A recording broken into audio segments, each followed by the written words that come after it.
মুনকার প্রতিরোধে আবু সাঈদের মতো দুই হাত উঁচু করে বুককে টান টান করে প্রসারিত করে দাঁড়াতে হয়। রাজি আছো মুসলমান? কারা কারা রাজি?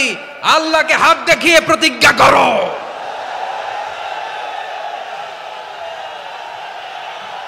নারীর মন বুঝতে পারলে নেয়ামত, বুঝতে না পারলে কিয়ামত। আপনি তাকে একটা মুচকি হাসি দিয়ে দেন, সে তার কলিজা দিয়ে দেয়। ওরা আপনাকে আইটেম গার্ল বানাতে চায়। আমাদের শামীম ভাইয়ের সাথে যখন কোলাকুলি করি মনে হচ্ছে আল্লামা সাঈদীর ঘ্রাণ পাই। কিন্তু অবাক করা বিষয় হচ্ছে আমরা আজও জানি না আমাদের আল্লামার মৃত্যু কি স্বাভাবিক হয়েছে নাকি এটা পরিকল্পিত মেডিকেল কিলিং ছিল। এই রিপোর্ট গণমানুষের কাছে প্রচার করে জানাতে হবে। এই দাবির সাথে কি সবাই আপনারা একমত? কারা কারা একমত হাত তুলে দেখান। হযরতুল আল্লাম শহীদ মরহুম আল্লামা দেলওয়ার হোসেন সাঈদী রহিমাহুল্লাহ, ওনার স্মৃতি বিজড়িত আজকের এই ঐতিহাসিক প্যারেড ময়দানের তাফসিরুল কোরআনের প্রোগ্রামে সব আছে। স্টেজ আছে, শ্রোতা আছে, প্যান্ডেল আছে, মিডিয়া কাভারেজ আছে, কিন্তু আমাদের কলিজার টুকটাটা আমাদের মাঝে নাই। আজকের এই প্রোগ্রামে আলোচক হয়ে এই চেয়ারে আমি না বসে ওই শ্রোতাদের কাতারে বসে যদি আমাদের আল্লামার নুরানি চেহারার দিকে তাকিয়ে ওয়াজ শুনতে পারতাম, আমাদের হৃদয়টা ঠান্ডা হয়ে যেত, আমাদের তৃষ্ণার্ত হৃদয় শান্ত হতো। সব আজকে আছে, কি যেন নাই, ঠিক কিনা বলেন?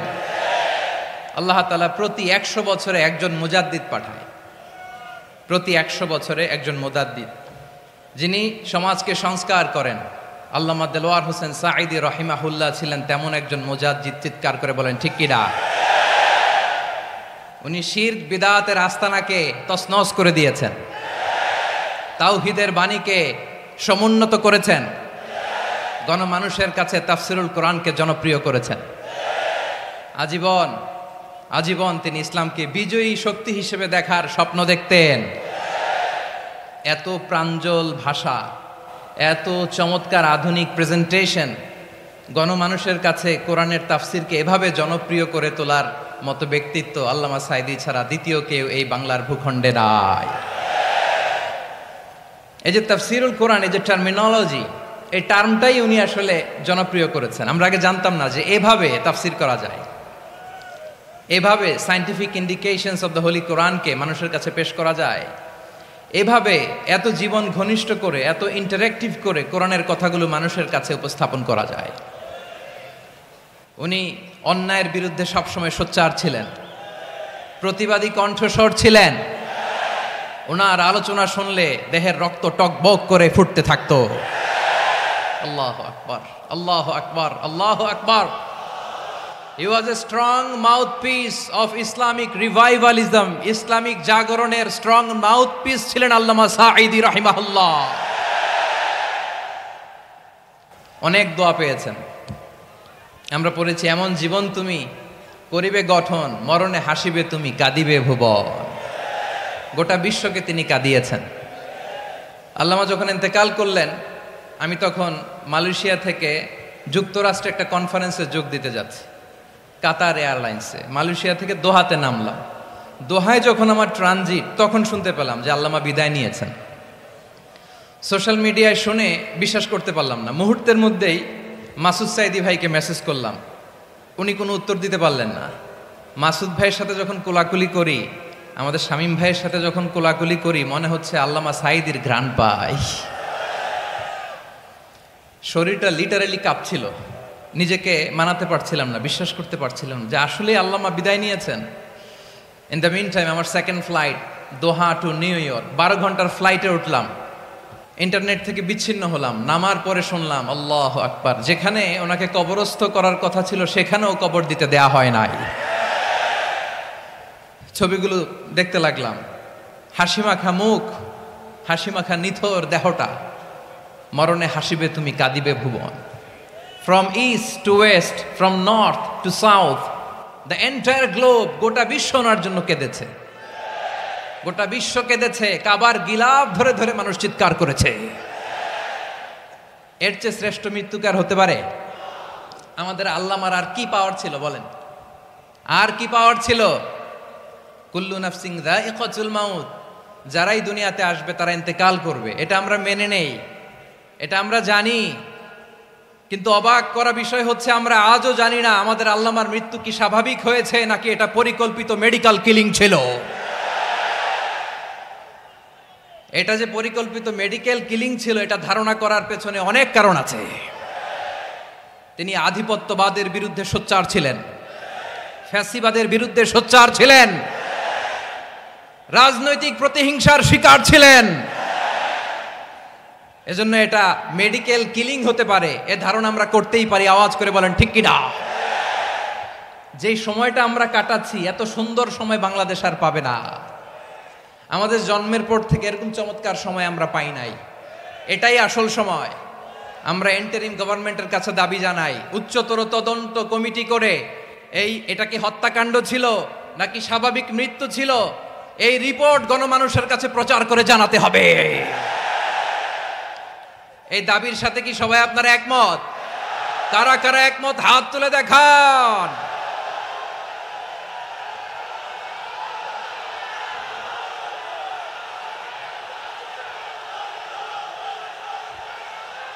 আমার প্রিয় ভাইয়েরা, প্রিয় চট্টলাবাসী, আল্লাহ তাআলা তার এই মুখলেস গোলামকে তার জান্নাতুল ফেরদাউসের মেহমান হিসেবে কবুল করুক, তার জীবনের সকল খেদমাগুলোকে কবুল করুক, জান্নাতুল ফেরদাউসের আলা মাকামে তাকে মেহমান হিসেবে কবুল করুক। আল্লামা শহীদ দেলোয়ার হোসেন সাঈদী রাহিমাহুল্লাহ, উনি ছাড়াও এই ঐতিহাসিক ময়দানে কথা বলেছেন আল্লামা লুৎফুর রহমান রাহিমাহুল্লাহ। চলে গিয়েছেন আমাদেরকে ছেড়ে। তিনি বলতেন ইনশাআল্লাহ মিজান আবার আসবে। হুজুর আমি তো আসলাম, আপনি তো আমাদেরকে ছেড়ে চলে গেলেন। আল্লাহু আকবার, আল্লাহু আকবার, আল্লাহু আকবার। গলায় কোনো সুর ছিল না, সুর দিয়ে কথা বলতেন না, কিন্তু এত চমৎকার শব্দের বুনন, এত চমৎকার প্রেজেন্টেশন, এত চমৎকার ভাবে ঐতিহাসিক বর্ণনাগুলো তিনি উপস্থাপন করতেন। মন্ত্রমুগ্ধ হয়ে আমরা আল্লামা লুৎফুর রহমানের কথা শুনেছি। আমরা হযরতুল আল্লাম লুৎফুর রহমান রাহিমাহুল্লাহর জন্য এই বিশাল ময়দান থেকে দোয়া করছি, আল্লাহ তাআলা তুমি তোমার এই খাদেমকে জান্নাতের মেহমান হিসেবে কবুল করে নাও।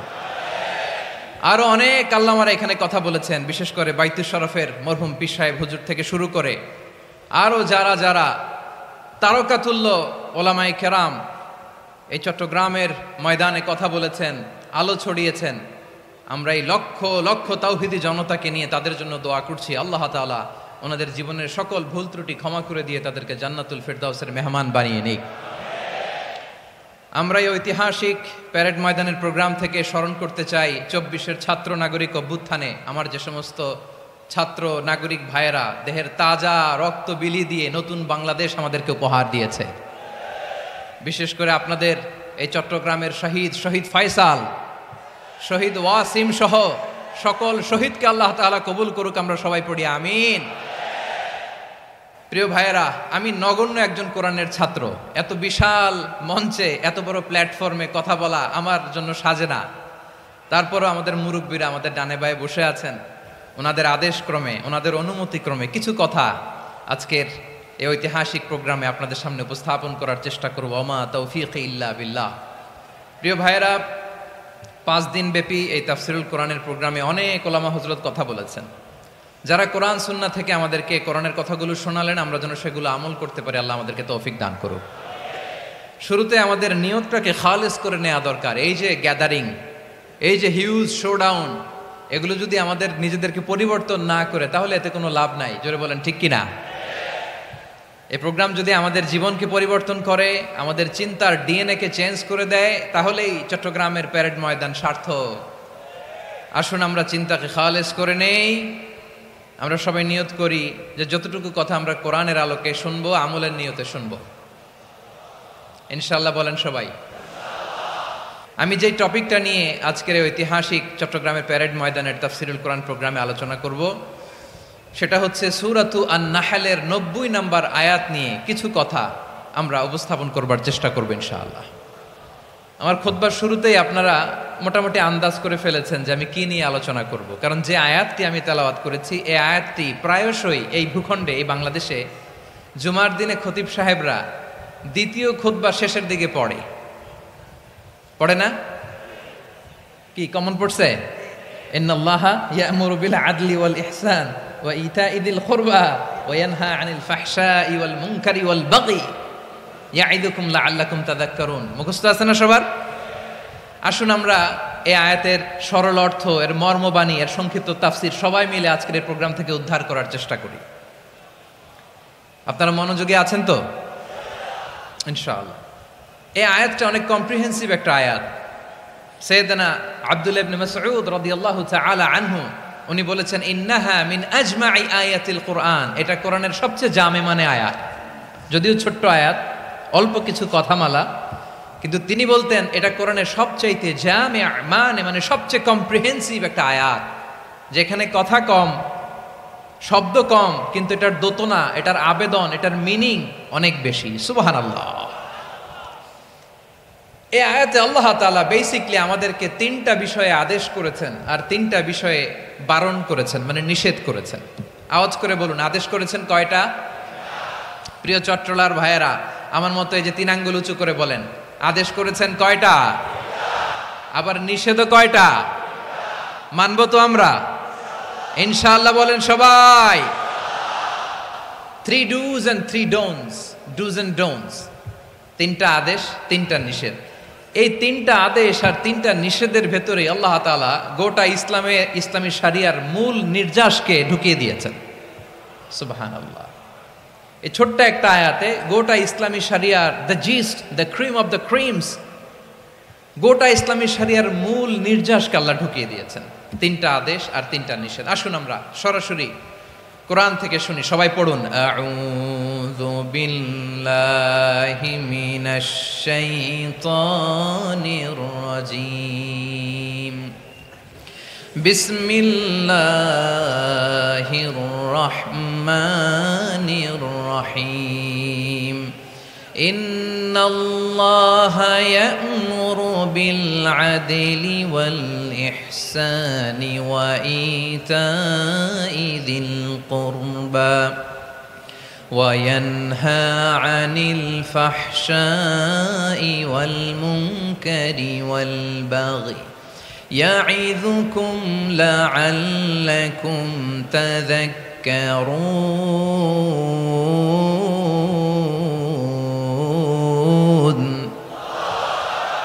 আল্লাহ তাআলা ইরশাদ করছেন, ইন্নাল্লাহা ইয়া'মুরু বিল আদলি ওয়াল ইহসান, নিশ্চয় আল্লাহ তাআলা তোমাদেরকে ন্যায় বিচারের আদেশ দেন, সদাচরণের আদেশ দেন, নিকটাত্মীয়দেরকে দানের আদেশ দেন। আদেশ কয়টা?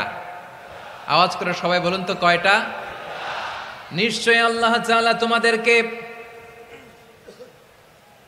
ন্যায় বিচারের আদেশ দেন, সদাচরণের আদেশ দেন, তিনি তোমাদের নিকটাত্মীয়দেরকে দানের আদেশ দেন, আর তিনি তোমাদেরকে অশ্লীলতা থেকে নিষেধ করেন, মন্দ কাজ থেকে নিষেধ করেন, অবাধ্যতা সীমা লঙ্ঘন থেকে নিষেধ করেন। তিনি তোমাদেরকে উপদেশ দেন যাতে তোমরা শিক্ষা গ্রহণ করো। সুবহানাল্লাহ। উপদেশ দিচ্ছে স্বয়ং কে? তিনটা জিনিসের আদেশ। ইয়া'মুরু বিল আদল, সুবিচার, ন্যায় বিচারের আদেশ তিনি দেন। ইহসানের আদেশ দেন, যাতে আমরা ইহসান করি, একে অপরের প্রতি সুবিচার করি, মহানুভবতা দেখায়, অনুগ্রহ দেখায়, আর নিকট আত্মীয়দেরকে যেন আমরা দান করি। এই তিনটা আদেশ তিনি দিয়েছেন। আর কোন তিনটা জিনিস থেকে তিনি বারণ করেছেন? অশ্লীলতা, ফাহশা, মুনকার, মানে সব মন্দ আর অসৎ কাজ, এগুলো থেকে তিনি আমাদেরকে বারণ করেন। ওয়াল বাগি, অবাধ্যতা, সীমা লঙ্ঘন, এই তিনটা কাজ থেকে তিনি আমাদেরকে বারণ করেন। তিনি আমাদেরকে উপদেশ দেন, স্বয়ং আল্লাহ তাআলা আমাদেরকে উপদেশ দেন যাতে করে আমরা শিক্ষা গ্রহণ করি। সুবহানাল্লাহ পড়ে।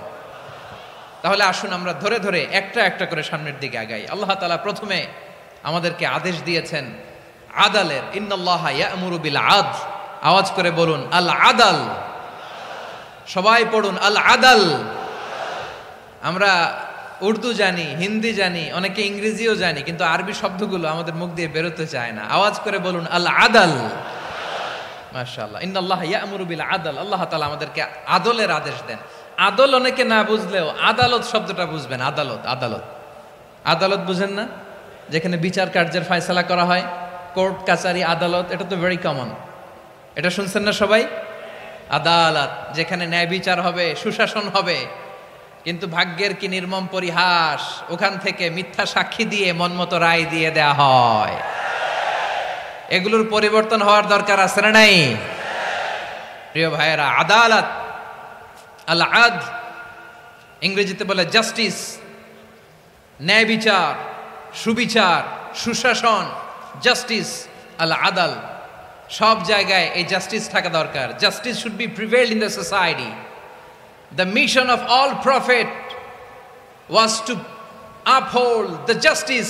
সব নবীর মিশন ছিল এই জাস্টিসকে, আদালকে, সুশাসন আর সুবিচারকে নিশ্চিত করা। পড়েন সুবহানাল্লাহ।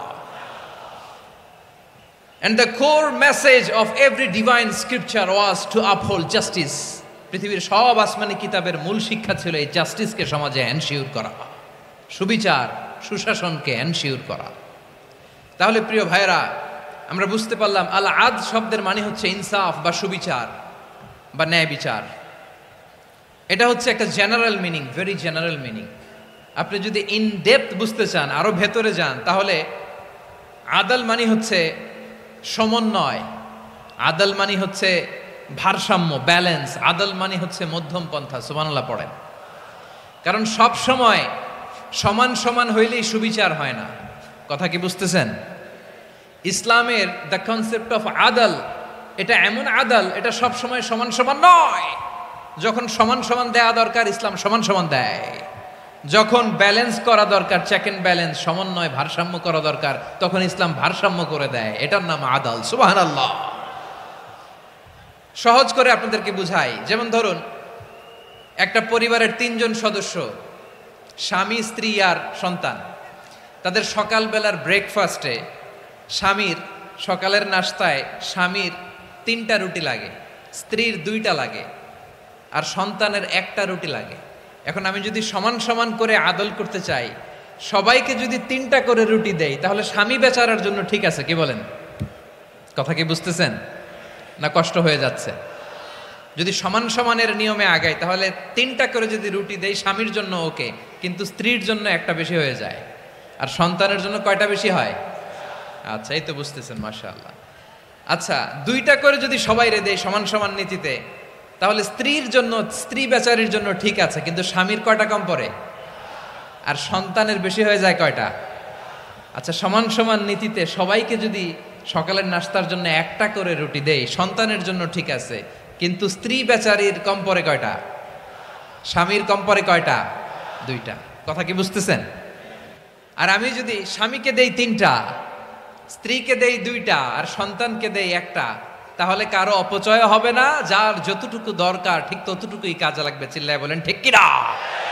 এটাই হচ্ছে ইসলামের আদাল, যেখানে যার যতটুকু দরকার তাকে সেখানে ঠিক ততটুকু দিয়ে দেওয়ার নামই হচ্ছে আদাল। চিল্লায় পড়েন আল্লাহু আকবার। রব্বুল আলামিন বলেন, ইউসিকুমুল্লাহু ফি আওলাদিকুম লিযযাকারি মিসলু হাযযিল উনসায়াইন। আল্লাহ তোমাদেরকে ওসিয়ত করেন, তোমাদেরকে আদেশ দেন, উত্তরাধিকার সম্পদ যখন বন্টন হবে, ছেলেরা যতটুকু পাবে, মেয়ে পাবে তার অর্ধেক। সুবহানাল্লাহ বলেন। দেখেন, ছেলে যদ্দূর, মেয়ে অর্ধেক, ছেলে ডবল পাবে। আপাত দৃষ্টিতে মনে হয় এখানে অবিচার হয়েছে, কিন্তু আসলে কি অবিচার হয়েছে? আপনি বিয়ের ক্ষেত্রে যান, ওইখানে আবার ছেলে মোহরানা দেয়, মেয়ে সেখানে মোহরানা পায়। তাহলে চেক এন্ড ব্যালেন্স, ভারসাম্য, ব্যালেন্স, মধ্যম পন্থা এখানে আছে না নাই? এটাই হচ্ছে ইসলামের আদল। আল্লাহ তাআলা এই আদলের আদেশ দিয়েছেন, সুবিচার, ন্যায় বিচার, সুশাসন এবং ভারসাম্যের আদেশ দিয়েছেন। প্রিয় ভাইয়েরা, একটি শান্তিময় সমাজ, একটা সমৃদ্ধ সমাজ, একটা মানবিক সমাজ যদি আমরা পেতে চাই, এই আয়াতের মধ্যে যতগুলো পয়েন্ট আছে সবগুলোর বাস্তবায়ন লাগবে। কথা বুঝতে পেরেছেন? বলেন, আওয়াজ করে বলেন, আমরা একটা শান্তির সমাজ চাই কি চাই না? আমরা একটা সমৃদ্ধ বাংলাদেশ চাই কি চাই না? আমরা একটা মানবিক বাংলাদেশ চাই কি চাই না?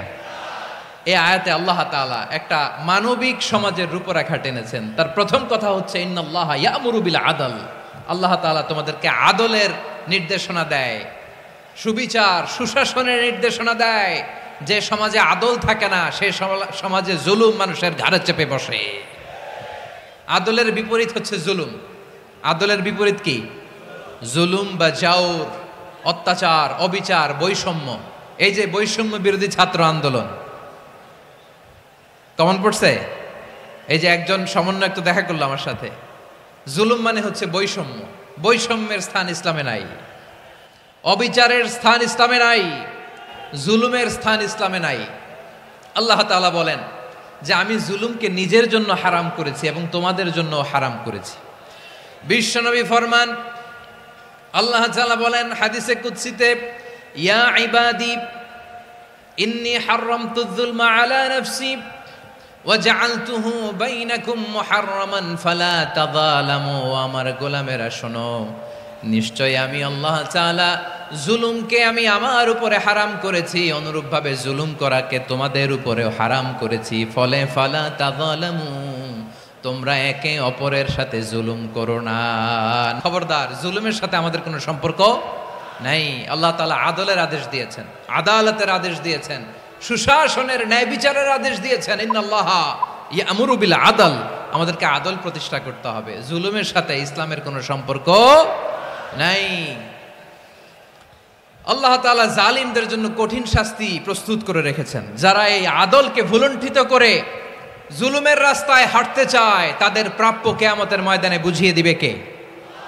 আল্লাহ তাআলা তাদের প্রাপ্যকে বুঝিয়ে দিবেন। এজন্য বিশ্বনবী বলে, খবরদার, তোমরা ইনসাফ করবে, আদল করবে, জুলুম করবে না। আর যুলমু যুলুমাতুন ইয়াউমাল কিয়ামা, জুলুম কিয়ামতের দিন অন্ধকার হয়ে জালিমের ঘাড়ে চেপে বসবে। আবার বিশ্বনবী বলতেন, ইত্তাকি দাওয়াতাল মাজলুম, খবরদার, তোমরা মজলুমের কান্নাকে ভয় করো। ফাইন্নাহু লাইসা বাইনাহু ওয়া বাইনাল্লাহি হিজাব, কেননা মজলুমের কান্নার মাঝে আর আল্লাহর আরশের মাঝে কোনো পর্দা থাকে না। বিশ্বাস হয়? এই কথা বিশ্বাস হয়? এর জলজ্যান্ত প্রমাণ তো আমরা নিজেরাই দেখলাম। হ্যাঁ, মজলুমের কান্না ফুলে ফেপে মহিরুহ হয়ে পাহাড়ের মতো হয়ে বিস্ফোরিত হয়ে জালিমের মসনদকে ছারখার করে দিয়েছে। এর প্রমাণ তো আমরা নিজেরাই তো দেখলাম। জালিমের পরিণতি কি হয় আমরা জীবদ্দশাই তো দেখলাম। এমনও কোনো জুলুম নাই যে হয় নাই, ঠিক কিনা বলেন? আহারে জুলুম, আহারে জুলুম। রিসেন্টলি আয়না ঘরের কিছু ছবি প্রকাশিত হয়েছে সোশ্যাল মিডিয়ায়, দেখেছেন আপনারা? হ্যাঁ, ছোট্ট একটা জায়গা, স্বাধীন মানুষকে প্রাণীর মতো পাখির মতো খাঁচায় বন্দি করে রেখেছে। কখন দিন কখন রাত কিচ্ছু জানে না, কখন দিন কখন রাত কিছু জানে না। বছরের পর বছর কেটে গিয়েছে। এক্সট্রা জুডিশিয়াল কিলিং এর কোনো হিসাব নাই, বিচার বহির্ভূত হত্যা, এনফোর্স ডিসঅ্যাপিয়ারেন্স, গুম, যেটা সবচাইতে বড় মানবতা বিরোধী অপরাধ। কত মানুষ যে গুম হয়েছে তার কোনো ইয়ত্তা নাই। যেই ফ্যামিলির সদস্য গুম হয়েছে তারা কি ওই লোকটার জন্য মাগফিরাতের দোয়া করবে নাকি সুস্বাস্থ্যের দোয়া করবে তারা নিজেরাও জানতো না, কারণ জানে না ও বেঁচে আছে না মরে গেছে। আহা, বিডিআর নওজোয়ানদের যারা ছাড়া পেল দেখলাম, বিনা অপরাধে, কোনো অন্যায় ছাড়া, অপরাধ ছাড়া তাদের জীবন থেকে, তাদের তারুণ্যের, তাদের যৌবনের 15 বছর 16 বছর 17 বছর নাই, 6 মাস বয়সের ছোট বাচ্চাকে রেখে জেলে গেছে। 6 মাসের মেয়ে বেরোয় দেখে মেয়ের বয়স 17 বছর। মেয়ে বাবারে চিনে না, বাবা মেয়েরে চিনে না। মেয়েকে এখন বিয়ে দিয়ে আরেক ছেলের হাতে তুলে দিবে। মেয়ের শৈশব বাবা দেখে নাই, মেয়ের কৈশোর বাবা দেখে নাই, মেয়ের তারুণ্য দেখে নাই। আরেক যুবককে দেখলাম 14 বছরের 14 দিনের সংসার, 2 সপ্তাহের সংসার শেষে জেলে গেছে।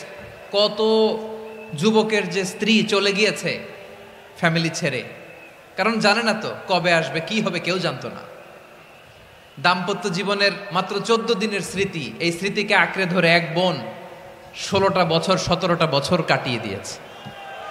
আমি নিউজটা দেখে ভাবলাম আমার এই বোনের প্রতিটি দিন কিভাবে কেটেছে, প্রতিটি রাত কিভাবে কেটেছে, প্রতিটি ক্ষণ কিভাবে কেটেছে।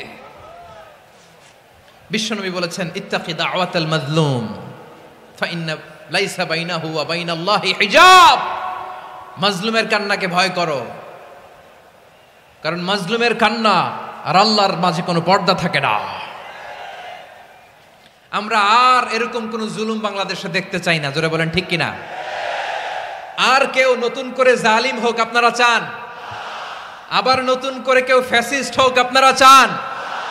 এক দল আরেক দলকে নিশ্চিহ্ন করার রাজনীতিতে মেতে উঠুক এটা আপনারা চান?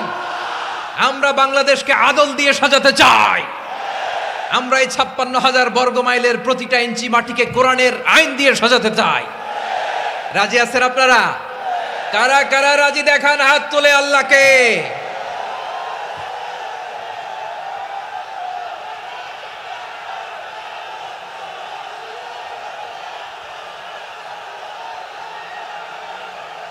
আমার প্রিয় বীর চট্টলার তৌহিদি মুসলমান, আমরা আর নতুন করে কেউ জালিম হোক এটা চাই না, নতুন করে আবার কেউ ফ্যাসিস্ট হোক আমরা চাই না, এক দল আরেক দলকে নিশ্চিহ্ন করার রাজনীতি করুক আমরা চাই না। আমরা সুশাসনের বাংলাদেশ চাই, আমরা মানবিক বাংলাদেশ চাই, আমরা একটা সমৃদ্ধ বাংলাদেশ চাই, আমরা বিশ্বের বুকে সম্মান নিয়ে মাথা উঁচু করে দাঁড়াতে চাই, ঠিক কিনা বলেন? আল্লাহ বললেন, এটা যদি তোমরা চাও, একটা সমৃদ্ধ সমাজ যদি বিনির্মাণ করতে চাও, মানবিক সমাজ যদি বিনির্মাণ করতে চাও, আমি তোমাদেরকে সেজন্য প্রথমে আদালতের নির্দেশ দিলাম। ইন্নাল্লাহা ইয়া'মুরু বিল আদল, নিশ্চয় আল্লাহ তাআলা তোমাদেরকে ন্যায় বিচার সুশাসন এটার আদেশ দেন। সুবহানাল্লাহ। আদাল, ন্যায় বিচারের আদেশ আল্লাহ তাআলা কোরআনের বিভিন্ন আয়াতে দিয়েছেন। আল্লাহ তাআলা বলছেন, ইন্নাল্লাহা ইয়া'মুরুকুম আন তুআদ্দুল আমানাতি ইলা আহলিহা ওয়া ইযা হাকামতুম বাইনান নাসি আন তাহকুমু বিল আদল ইন্নাল্লাহা নি'ম্মা ইয়া'iযুকুম বিহি ইন্নাল্লাহা কানা সামিআন বাসীরা। আল্লাহ আদেশ দিচ্ছেন, যে ব্যক্তি আমানতের হকদার তার হাতে তোমরা আমানত পৌঁছে দাও, আর যখন তোমরা বিচার কার্য করবে, বিচার ফয়সালা করবে, আদালতের সাথে করো। সুবহানাল্লাহ বলেন। ওয়া ইযা হাকামতুম বাইনান নাসি আন তাহকুমু বিল আদল, আদালতের সাথে করবা। আল্লাহ তাআলা বলেন, যারা জাজ হবে, বিচারক হবে, তাদের যদি বাদী বিবাদীর কারো সাথে শত্রুতা থাকে, কারো সাথে যদি কোনো ধরনের রেষারেষি থাকে, আল্লাহ বলেন বিচার কার্য করতে যে ওই শত্রুতা রেষারেষির কারণে আদালতের বাইরে যে অবিচার করে বিচার করো না।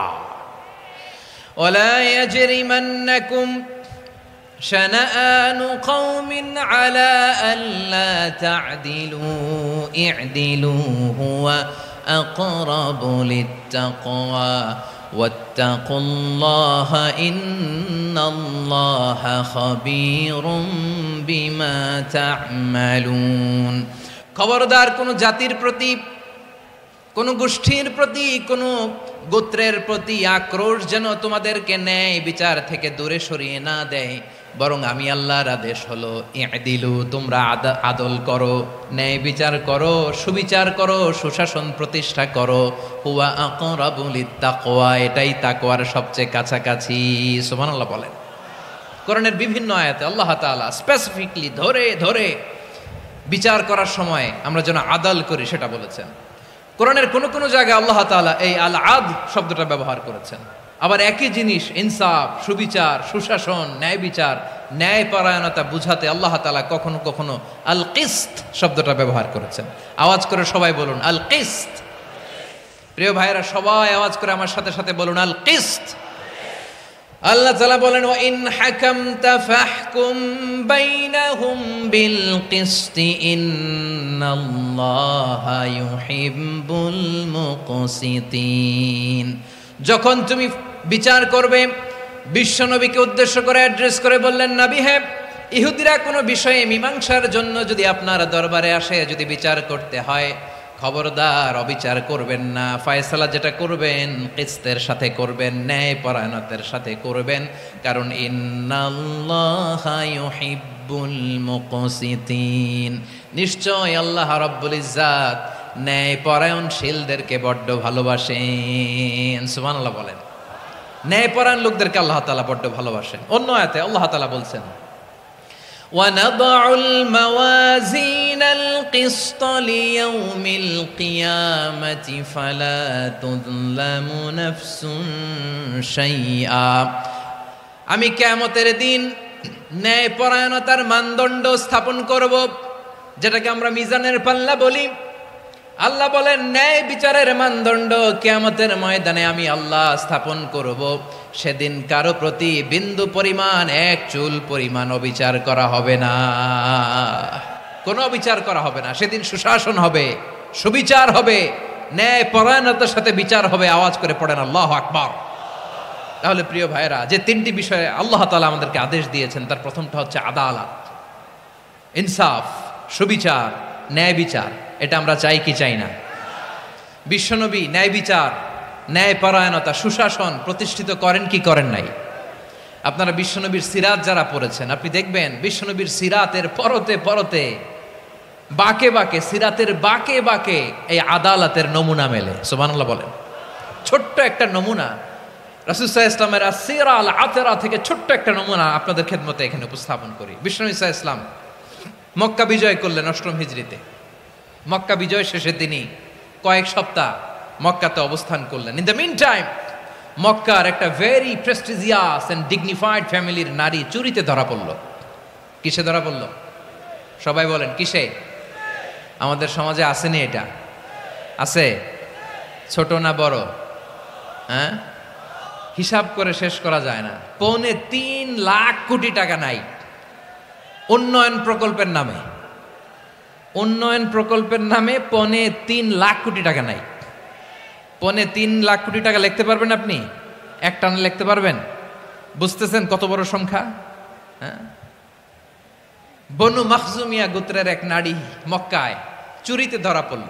বলেন তো চুরি করলে বিধান কি? কি কাটতে হবে? চুরির বিধান হলো হাত কেটে দাও। তাও সেটা গোপনে নয়, প্রকাশ্যে জনসম্মুখে হাত কেটে দাও। বনু মাখজুমিয়া গোত্রের নারী যখন চুরিতে ধরা পড়লো, সাহাবারা চিন্তায় পড়ে গেলেন। সবেমাত্র মক্কার লোকেরা কালিমা পড়ে মুসলমান হয়েছে, ইসলামের আইন কানুন তেমন জানে না, ইসলামী শরিয়ার সাথে বেশি পরিচিত নয়। এখন যদি বিশ্বনবী চুরির যেই বিধান এটা যদি কায়েম করে হাত যদি কেটে দেয়, না জানি মক্কার লোকেরা আবার বিগড়ে যায়, না জানি মক্কার লোকেরা আবার মুরতাদ হয়ে যায়, না জানি মক্কার লোকেরা ইসলাম থেকে দূরে সরে যায়। চলো চলো, সাহাবীরা মিলে পরামর্শ করলেন, চলো বিশ্বনবীর কাছে যে বলি, ও নবী, শুধু কেবলমাত্র একমাত্র এই নারীর জন্য চুরির হাত কাটার বিধানটা আপনি একটু থামিয়ে দেন। চুরির হাত কাটার যে বিধান এখানে একটু রহিত করে দেন, বাকিগুলা কইরেন মদিনাতে যে চলবে, কিন্তু মক্কায় এবারের জন্য মাফ করে দেন। কিন্তু কে বলবে? এই যে পরামর্শ, সাজেশন, এটা কে দিবে বিশ্বনবীর কাছে? সাহাবারা চিন্তায় পড়ে গেলেন। আল্লাহর নবীর সামনে দাঁড়িয়ে আল্লাহর দেয়া হুদুদ, আল্লাহর দেয়া বিধান থামিয়ে দেওয়া, মাফ করে দেওয়া, এই কথা বিশ্বনবীর সামনে বলার সাহস তো কেউ রাখে না। কেউ কেউ বলল, বিশ্বনবীর পালক পুত্র যায়েদ বিন হারেসার সন্তান উসামারে বিশ্বনবী নাতির মতো আদর করে, বড্ড বেশি ভালোবাসে উসামারে। এজন্য সাহাবারা উসামাকে বলতো হিব্বু রাসূলিল্লাহ, বিশ্বনবীর ভালোবাসা। কি বলতো?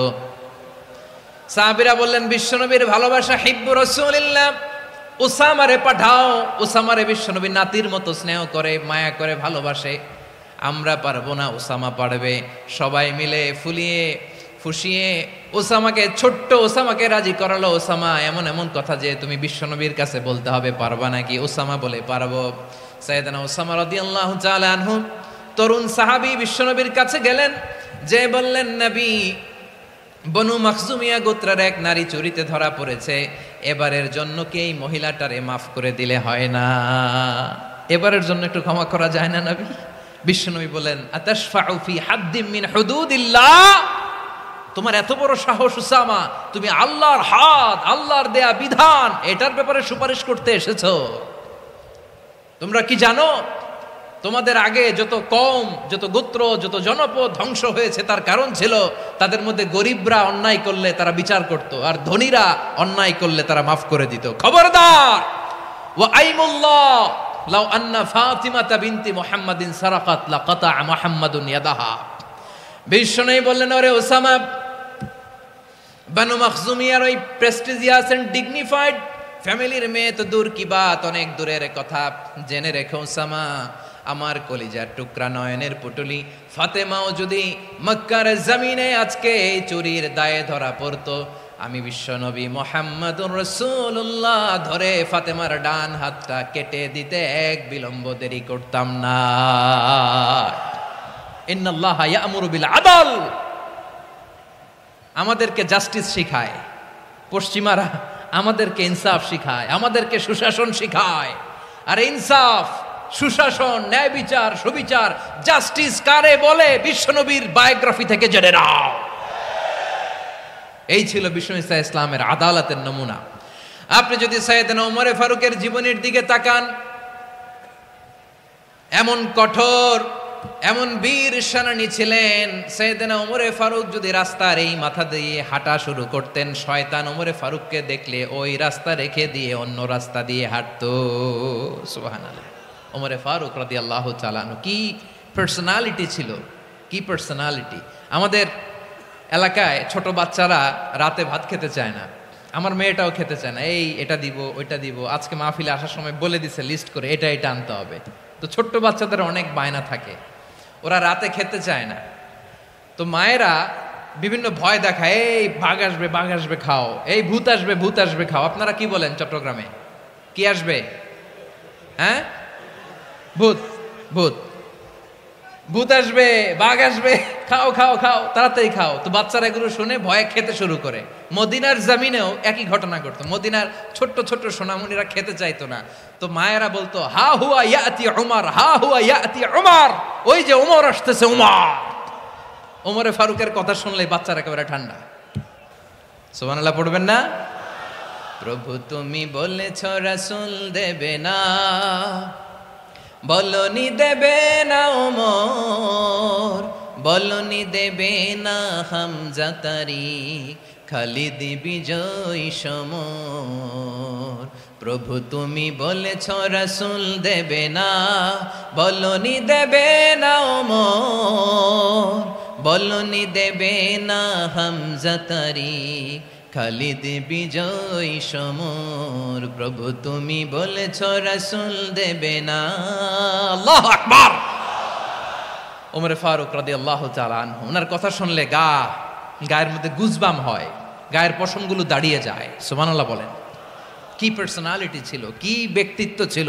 মুনাফিকরা ওমর ফারুককে জমের মতো ভয় পেতেন। শয়তান, খুদ শয়তান এই রাস্তা দিয়ে আসলে শয়তান অন্য রাস্তা দিয়ে হাঁটতো। ওমর ফারুক রাদিয়াল্লাহু তাআলা আনহুর জীবনে যদি দেখেন, তাহলে সেখানে আপনি আদালতের, ইনসাফের, সুশাসনের, জাস্টিসের নমুনা দেখতে পাবেন। কয়টা শুনবেন? সাইয়েদনা ওমর ফারুকের রাদিয়াল্লাহু তাআলা আনহুর সন্তান আব্দুর রহমান মিশরে মদ খেয়ে মদ্যপ অবস্থায় ধরা পড়েছে। মদ খাওয়ার কারণে, মদ যদি কেউ পান করে আর যদি প্রমাণিত হয়, তার বিচার হলো 80 বেত। আওয়াজ করে বলেন কয় বেত? বাংলাদেশেও তো এই আইন আছে নাকি? বাংলাদেশে আছে? হ্যাঁ, মদ খাইলে 80 বেত, এই আইন বাংলাদেশে চালু হোক। আমরা চাই কি চাই না? চাই সবাই। এজন্যই তো ইসলাম ভাল লাগে না। ইসলামকে ভাল লাগে না। ইসলামকে আউট করে রাখতে পারলেই তো এরকম বড় বড় বোতল খাওয়া যায়। একেবারে সহজ, পানির মতো সহজ, হিসাব একেবারে সহজ। ওমর ফারুক রাদিয়াল্লাহু তাআলা আনহুর ছেলে ভুল করে মদ পান করে ফেলেছিলেন। আব্দুর রহমান, ঘটনা ঘটেছে মিশরে। মিশরের গভর্নর তখন আমর ইবনুল আস রাদিয়াল্লাহু তাআলা আনহু। আব্দুর রহমানের ভাই যে গভর্নরকে বলল, গভর্নর যদি একটু দয়া করেন, খলিফার ছেলে আমার ভাই আব্দুর রহমান মদ্যপ অবস্থায় ধরা পড়েছে, জনসম্মুখে যদি আপনি বেত্রাঘাত করেন, আমাদের প্রেস্টিজ থাকে না। যদি 80 বেত আপনি মারেন, আমার কোনো কথা নাই, কিন্তু ঘরের ভেতরে মারেন। আব্দুর রহমানের ভাইয়ের সুপারিশ শুনে সাইয়েদনা আমর ইবনুল আস রাদিয়াল্লাহু তাআলা আনহু রাজি হয়ে গেলেন। ঘরের ভেতরে লোকচক্ষুর আড়ালে 80 বেত তিনি মানলেন। কিন্তু ঘটনাক্রমে এই কথা লুকিয়ে লুকিয়ে ঘরের ভেতরে 80 বেত মারার কথা সাইয়েদনা ওমর ফারুক মদিনা থেকে জানতে পারলেন। মদিনা থেকে তিনি ফরমান জারি করলেন, এই বিচার যেমনটি আমর ইবনুল আস আদায় করেছে, এটা প্রকৃতপক্ষে আদায় হয় নাই। আসো সবাই মদিনায় আসো, আমর ইবনুল আস মদিনায় আসো, আব্দুর রহমানও আসো, সবাই আসো, জনসম্মুখে এই বিচার কার্যকর করতে হবে। সাইয়েদনা ওমর ফারুক মসজিদে নববীর পিলারের মধ্যে নিজের ছেলেকে বাঁধলেন, আবার জনসম্মুখে 80টা বেত তার গায়ের মধ্যে মারলেন। মাজমুয়ে ফাতাওয়া ইবনে তাইমিয়া রাহিমাহুল্লাহ উনি এটা নকল করেছেন। এটা সবচেয়ে বিশুদ্ধ মত। আরো অনেক মত আছে, মারা গেছে কবরের উপর, ওগুলো বাদই দিলাম। কেমন খলিফা ছিলেন, কেমন খলিফা! পশ্চিমারা তোমরা জাস্টিস আমাদেরকে শেখাও, ইনসাফ কারে বলে সুশাসন আমাদেরকে তোমরা শিখাও। ওমর ফারুক রাদিয়াল্লাহু তাআলা আনহু ওই বিচারকে তিনি ধর্তব্য মনে করেন নাই। মদিনাতে এনে আবার জনসম্মুখে আবার 80 বেত মেরেছেন। মিশরে ওমর ফারুক রাদিয়াল্লাহু তাআলা আনহু আমর ইবনুল আসকে গভর্নর করে পাঠালেন। সেখানে আমর ইবনুল আসের ছেলে একটা প্রতিযোগিতায় রানার আপ হয়েছে। এক মিশরি সেখানে চ্যাম্পিয়ন হয়েছে। রানার আপ বুঝতে পেরেছেন তো? রানার আপ সেকেন্ড হয়েছে, এক মিশরি হয়েছে চ্যাম্পিয়ন প্রথম। কিন্তু গভর্নরের ছেলে ও জিততে পারে নাই। ও রাগে ওই মিশরির গায়ের মধ্যে কয়েকটা লাঠি দিয়ে বাড়ি মেরেছে।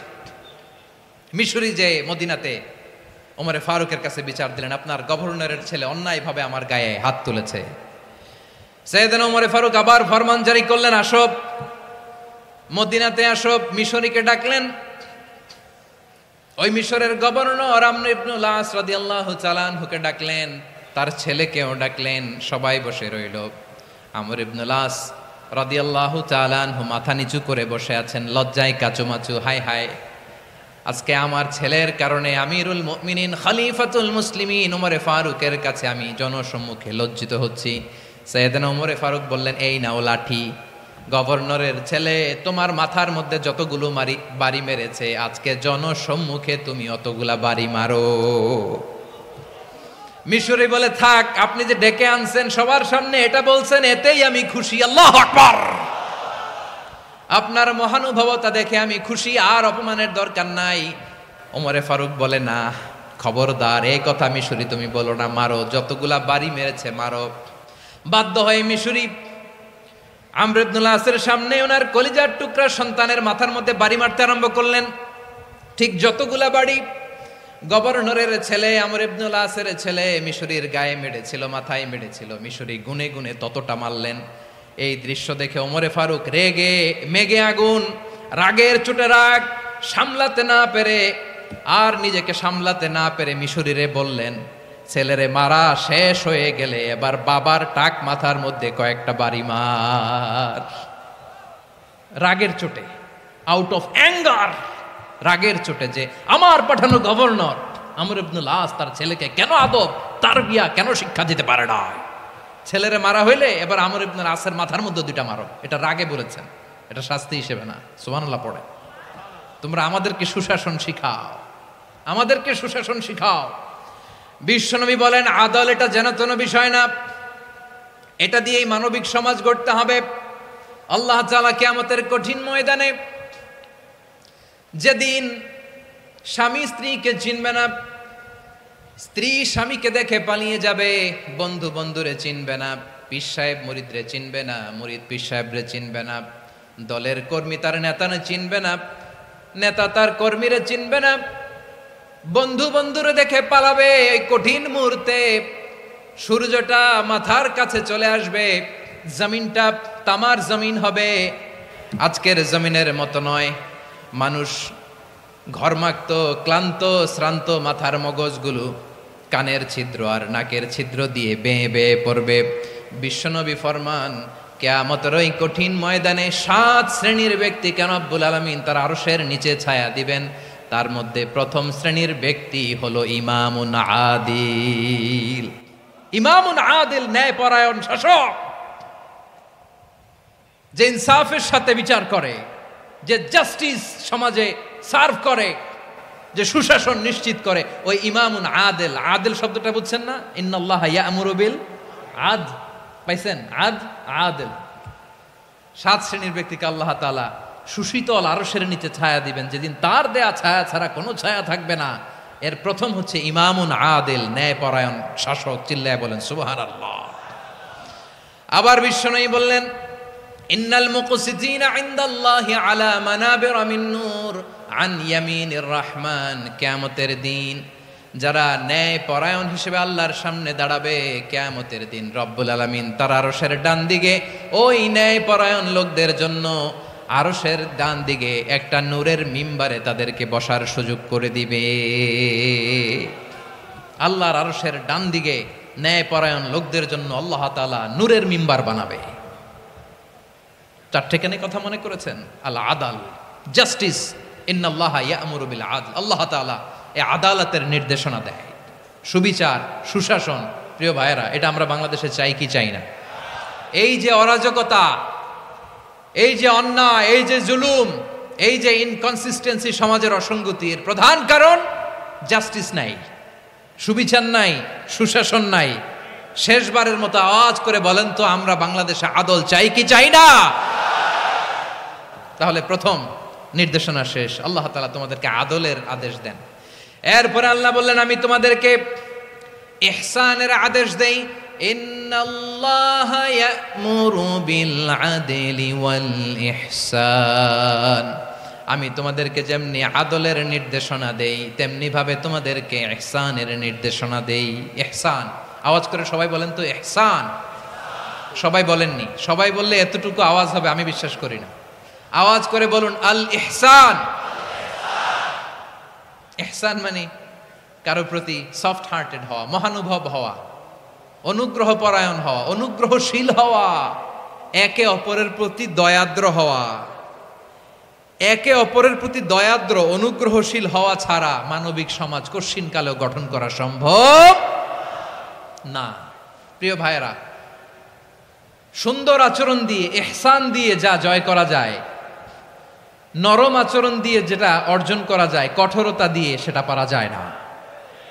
বিষ্ণু ঈসা ইসলাম ইহসান দিয়ে, কোমল আচরণ দিয়ে, তার অনুগ্রহ দিয়ে তিনি অনেক কাফিরের হৃদয়কে জয় করে ফেলেছেন। সাইয়েদনা সুমামা ইবনে উসাল রাদিয়াল্লাহু তাআলা আনহুর কথা মনে পড়ে যায়। তিনি ছিলেন ইয়ামামার বাদশা। মদিনাতে বিশ্বনবীকে হত্যা করার নিয়তে এসেছিলেন। গোপনে গোপনে বিশ্বনবীকে হত্যা করে আবার ইয়ামামাতে তিনি ফিরে যাবেন। কিন্তু কি অবাক করা কাণ্ড, হত্যা করতে পারে নাই, সাহাবাদের হাতে তিনি ধরা পড়ে গেলেন। সাইয়েদনা সুমামা ইবনে উসাল রাদিয়াল্লাহু তাআলা আনহু হত্যার নিয়তে আসলেন, কিন্তু হত্যা করতে পারলেন না। সাহাবারা ওনাকে ধরে ফেললেন, ধরে মসজিদে নববীর পিলারের মধ্যে বেঁধে রাখলেন। সুমামা ইবনে উসাল, সিরাত থেকে শুনেন, সিরাত থেকে শোনাচ্ছি। রাদিয়াল্লাহু তাআলা আনহু ইয়ামামার অধিপতি ছিলেন। ইয়ামামা বিশ্বনবীকে হত্যার জন্য আসছেন, ধরা পড়ে গেছেন, এখন মসজিদে নববীতে বেঁধে রাখছে, তার মানে বন্দী। এখন স্ট্যাটাস কি? বন্দী, ক্যাপটিভ। তো বিষ্ণু ঈসা ইসলাম সাহাবাদেরকে বললেন, তার খোঁজ খবর নিও, সুমামা ইবনে উসালের খোঁজ খবর নিও। সাহাবার বলেন, ইয়া রাসূলুল্লাহ, আপনাকে হত্যা করতে এসেছে, তার তো কঠিন ক্যাপিটাল পানিশমেন্ট হওয়া দরকার, কঠিন শাস্তি হওয়া দরকার। বিশ্বনবী বললেন, না, আমি যেটা জানি তোমরা সেটা জানো না, তোমরা সুমামার সাথে ভালো আচরণ করো। বিশ্বনবী সুমামার কাছে গেলেন। প্রথম দিন যে তিনি কালেমার দাওয়াত দিলেন, ইমানের দাওয়াত দিলেন, ইসলামের দাওয়াত দিলেন, রিসালাতের দাওয়াত দিলেন, আখিরাতের দাওয়াত দিলেন। পরের দিন যে বিশ্বনবী সালাতের দাওয়াত দিলেন, যাকাতের দাওয়াত দিলেন, ইসলাম কি, কিভাবে, কেমন করে পালন করতে হয় চমৎকার আর্টিকুলেট করতে শুরু করলেন। তন্ময় হয়ে সুমামা ইবনে উসাল রাদিয়াল্লাহু তাআলা আনহু বিশ্বনবীর কথাগুলো শুনতে আরম্ভ করলো। একদিন নয়, 2 দিন নয়, টানা 3 দিন বিশ্বনবী সুমামার কাছে ইসলামকে প্রেজেন্ট করেছেন, উপস্থাপন করেছেন। আওয়াজ করে বলেন, কয় দিন? 3 দিন 3 দিন মসজিদে নববীতে বাধা। আর সাহাবীদেরকে বললেন তার খোঁজ খবর নিও, তোমরা যে রুটি বানাও এর মধ্যে সবচেয়ে ভালো আটার রুটিটা তারে দিও, সবচেয়ে রিফাইন্ড খেজুর যেটা পিওর খেজুর এটা তারে দিও। আর বিশ্বনবী নিজের উট থেকে দুধ দহন করে ওনার বাড়ির এক কর্মচারীকে বলেছেন দুধ দহন করে সুমামার জন্য নিয়ে যেও। সুবহানাল্লাহ পড়বেন না? সবাই তো অবাক, ইয়ামামা থেকে আসছে নবীকে হত্যা করতে, বিশ্বনবী দেখে তারে জামাই আদর করে, তাকে মজার মজার খাবার দিও, দুধ দিও, আদর আপ্যায়ন করো। 1 দিন নয় 2 দিন নয়, টানা 3 দিন বিশ্বনবী এভাবে সুমামার কাছে যেয়ে ইসলামকে প্রেজেন্ট করতে আরম্ভ করলেন, ইসলামকে উপস্থাপন করতে শুরু করলেন, আর তাকে চমৎকার এন্টারটেইনমেন্ট আপ্যায়ন দিতে আরম্ভ করলেন। টানা 3 দিন যখন ইসলামের দ্য বিউটিজ অফ ইসলামের সুমহান বাণী সৌন্দর্য উপস্থাপন শেষ, তাকে আপ্যায়ন শেষ, বিশ্বনবী বললেন সাহাবাদেরকে যাও এবার সুমামার হাতের পায়ের রশি দুটো খুলে দাও। সাহাবারা বললেন ইয়া রাসূলুল্লাহ কি বলেন আপনি, ও তো হত্যাকারী, সুযোগ পায় নাই, আপনারে মারতে পারে নাই, ছেড়ে দিলে আবার ও আপনার উপর তলোয়ার নিয়ে ঝাঁপিয়ে পড়বে, নবী এই সিদ্ধান্ত আপনি নিতে যাবেন না। বিশ্বনবী বললেন যেটা বলেছি সেটা করো, সুমামার রশিগুলো ছেড়ে দাও, সুমামার হাতে পায়ের রশিগুলো যে তোমরা খুলে দাও। সাহাবারা তর্ক জুড়ে দিলেন লা ইয়া রাসূলুল্লাহ এমনটা করবেন না, তো ভয়ঙ্কর ভয়ঙ্কর খুনি, কি জানি কি হয়ে যায়। বিশ্বনবী বললেন না, তার হাতে পায়ের রশিগুলো খুলে দাও। সাহাবারা বিশ্বনবীর কথা মতো তার হাতে পায়ের রশিগুলো খুলে দিল। সুমামা মুহূর্তের মধ্যে মসজিদে নববী থেকে বের হয়ে ইয়ামামায় ফিরে না যে মসজিদে নববীর পাশে একটা খেজুর বাগান ছিল সেখানে চলে গেলেন।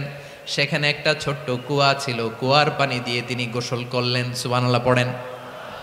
কুয়ার পানি দিয়ে গোসল করে মসজিদে নববীর সামনে এসে বিশ্বনবী এবং সাহাবাদের সামনে দাঁড়িয়ে সাব্বাবা উঁচু করে বললেন আশহাদু আল্লা ইলাহা ইল্লাল্লাহ ওয়া আশহাদু আন্না মুহাম্মাদান আবদুহু ওয়া রাসূলুহু।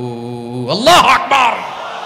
আমি সাক্ষ্য দিচ্ছি আল্লাহ ছাড়া কোনো ইলাহ নাই, আর মুহাম্মদ আল্লাহ তাআলার প্রেরিত বান্দা এবং রাসূল।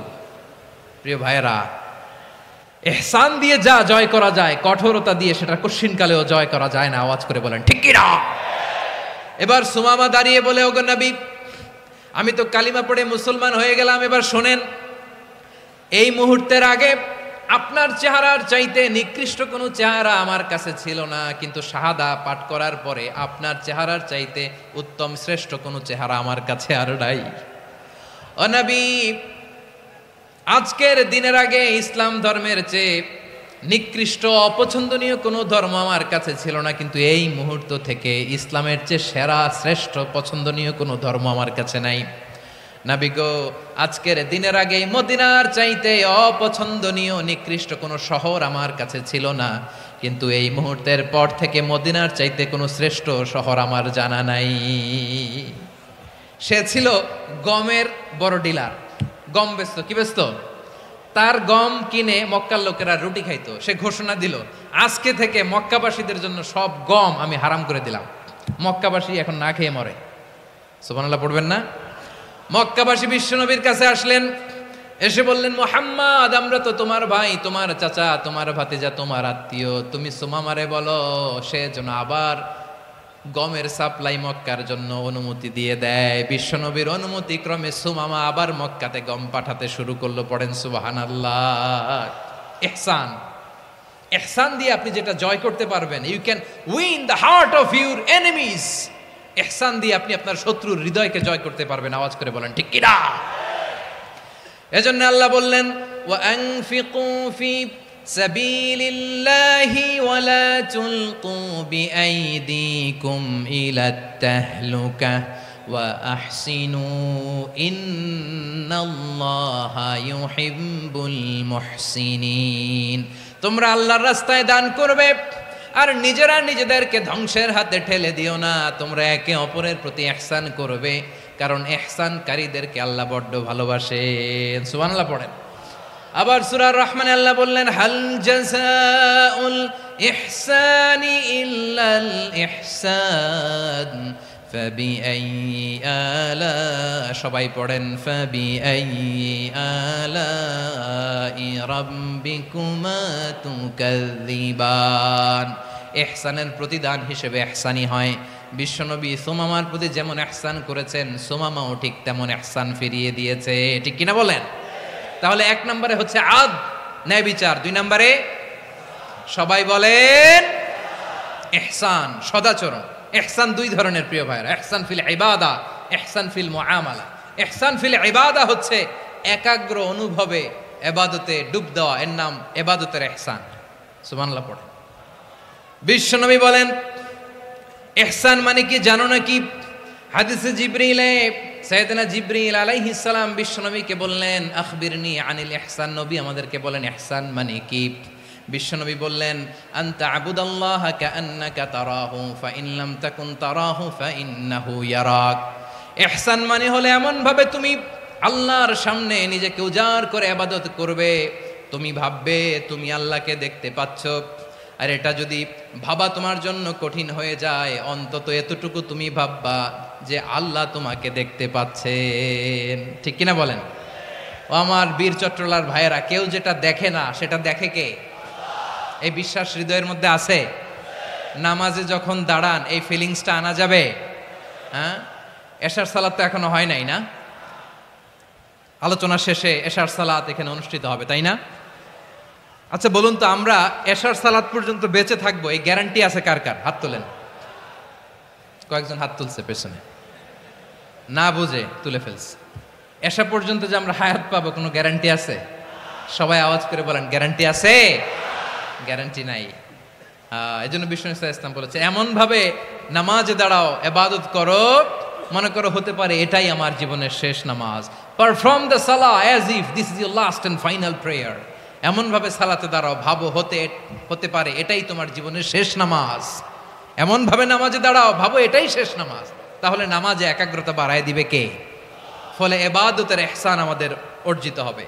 আর মুআমালাতে ইহসান হলো, বিশ্বনবী বলেন ইন্নাল্লাহা তাবারাকা ওয়া তাআলা কাতাবাল ইহসানা আলা কুল্লি শাই ফাইদা কাতালতুম ফাআহসিনুল কিতলা ওয়া ইযা যাবাহতুম ফাআহসিনুয যাবহা ওয়ালিউহিদ্দা আহাদুকুম শাফরাতাহু ওয়ালিউরিহ যাবিহাতাহু। ইহসান 2 ধরনের। আওয়াজ করে বলতে হবে কয় ধরনের? সবাই বলুন আওয়াজ করে, কয় ধরনের? একটা হচ্ছে ইহসান ফিল ইবাদা, ইবাদতে ইহসান। ইবাদতে ইহসান কি? একাগ্র অনুভব দিয়ে ইবাদত করা, মন প্রাণ দিয়ে ইবাদত করা। আর মুআমালাতে ইহসান কি?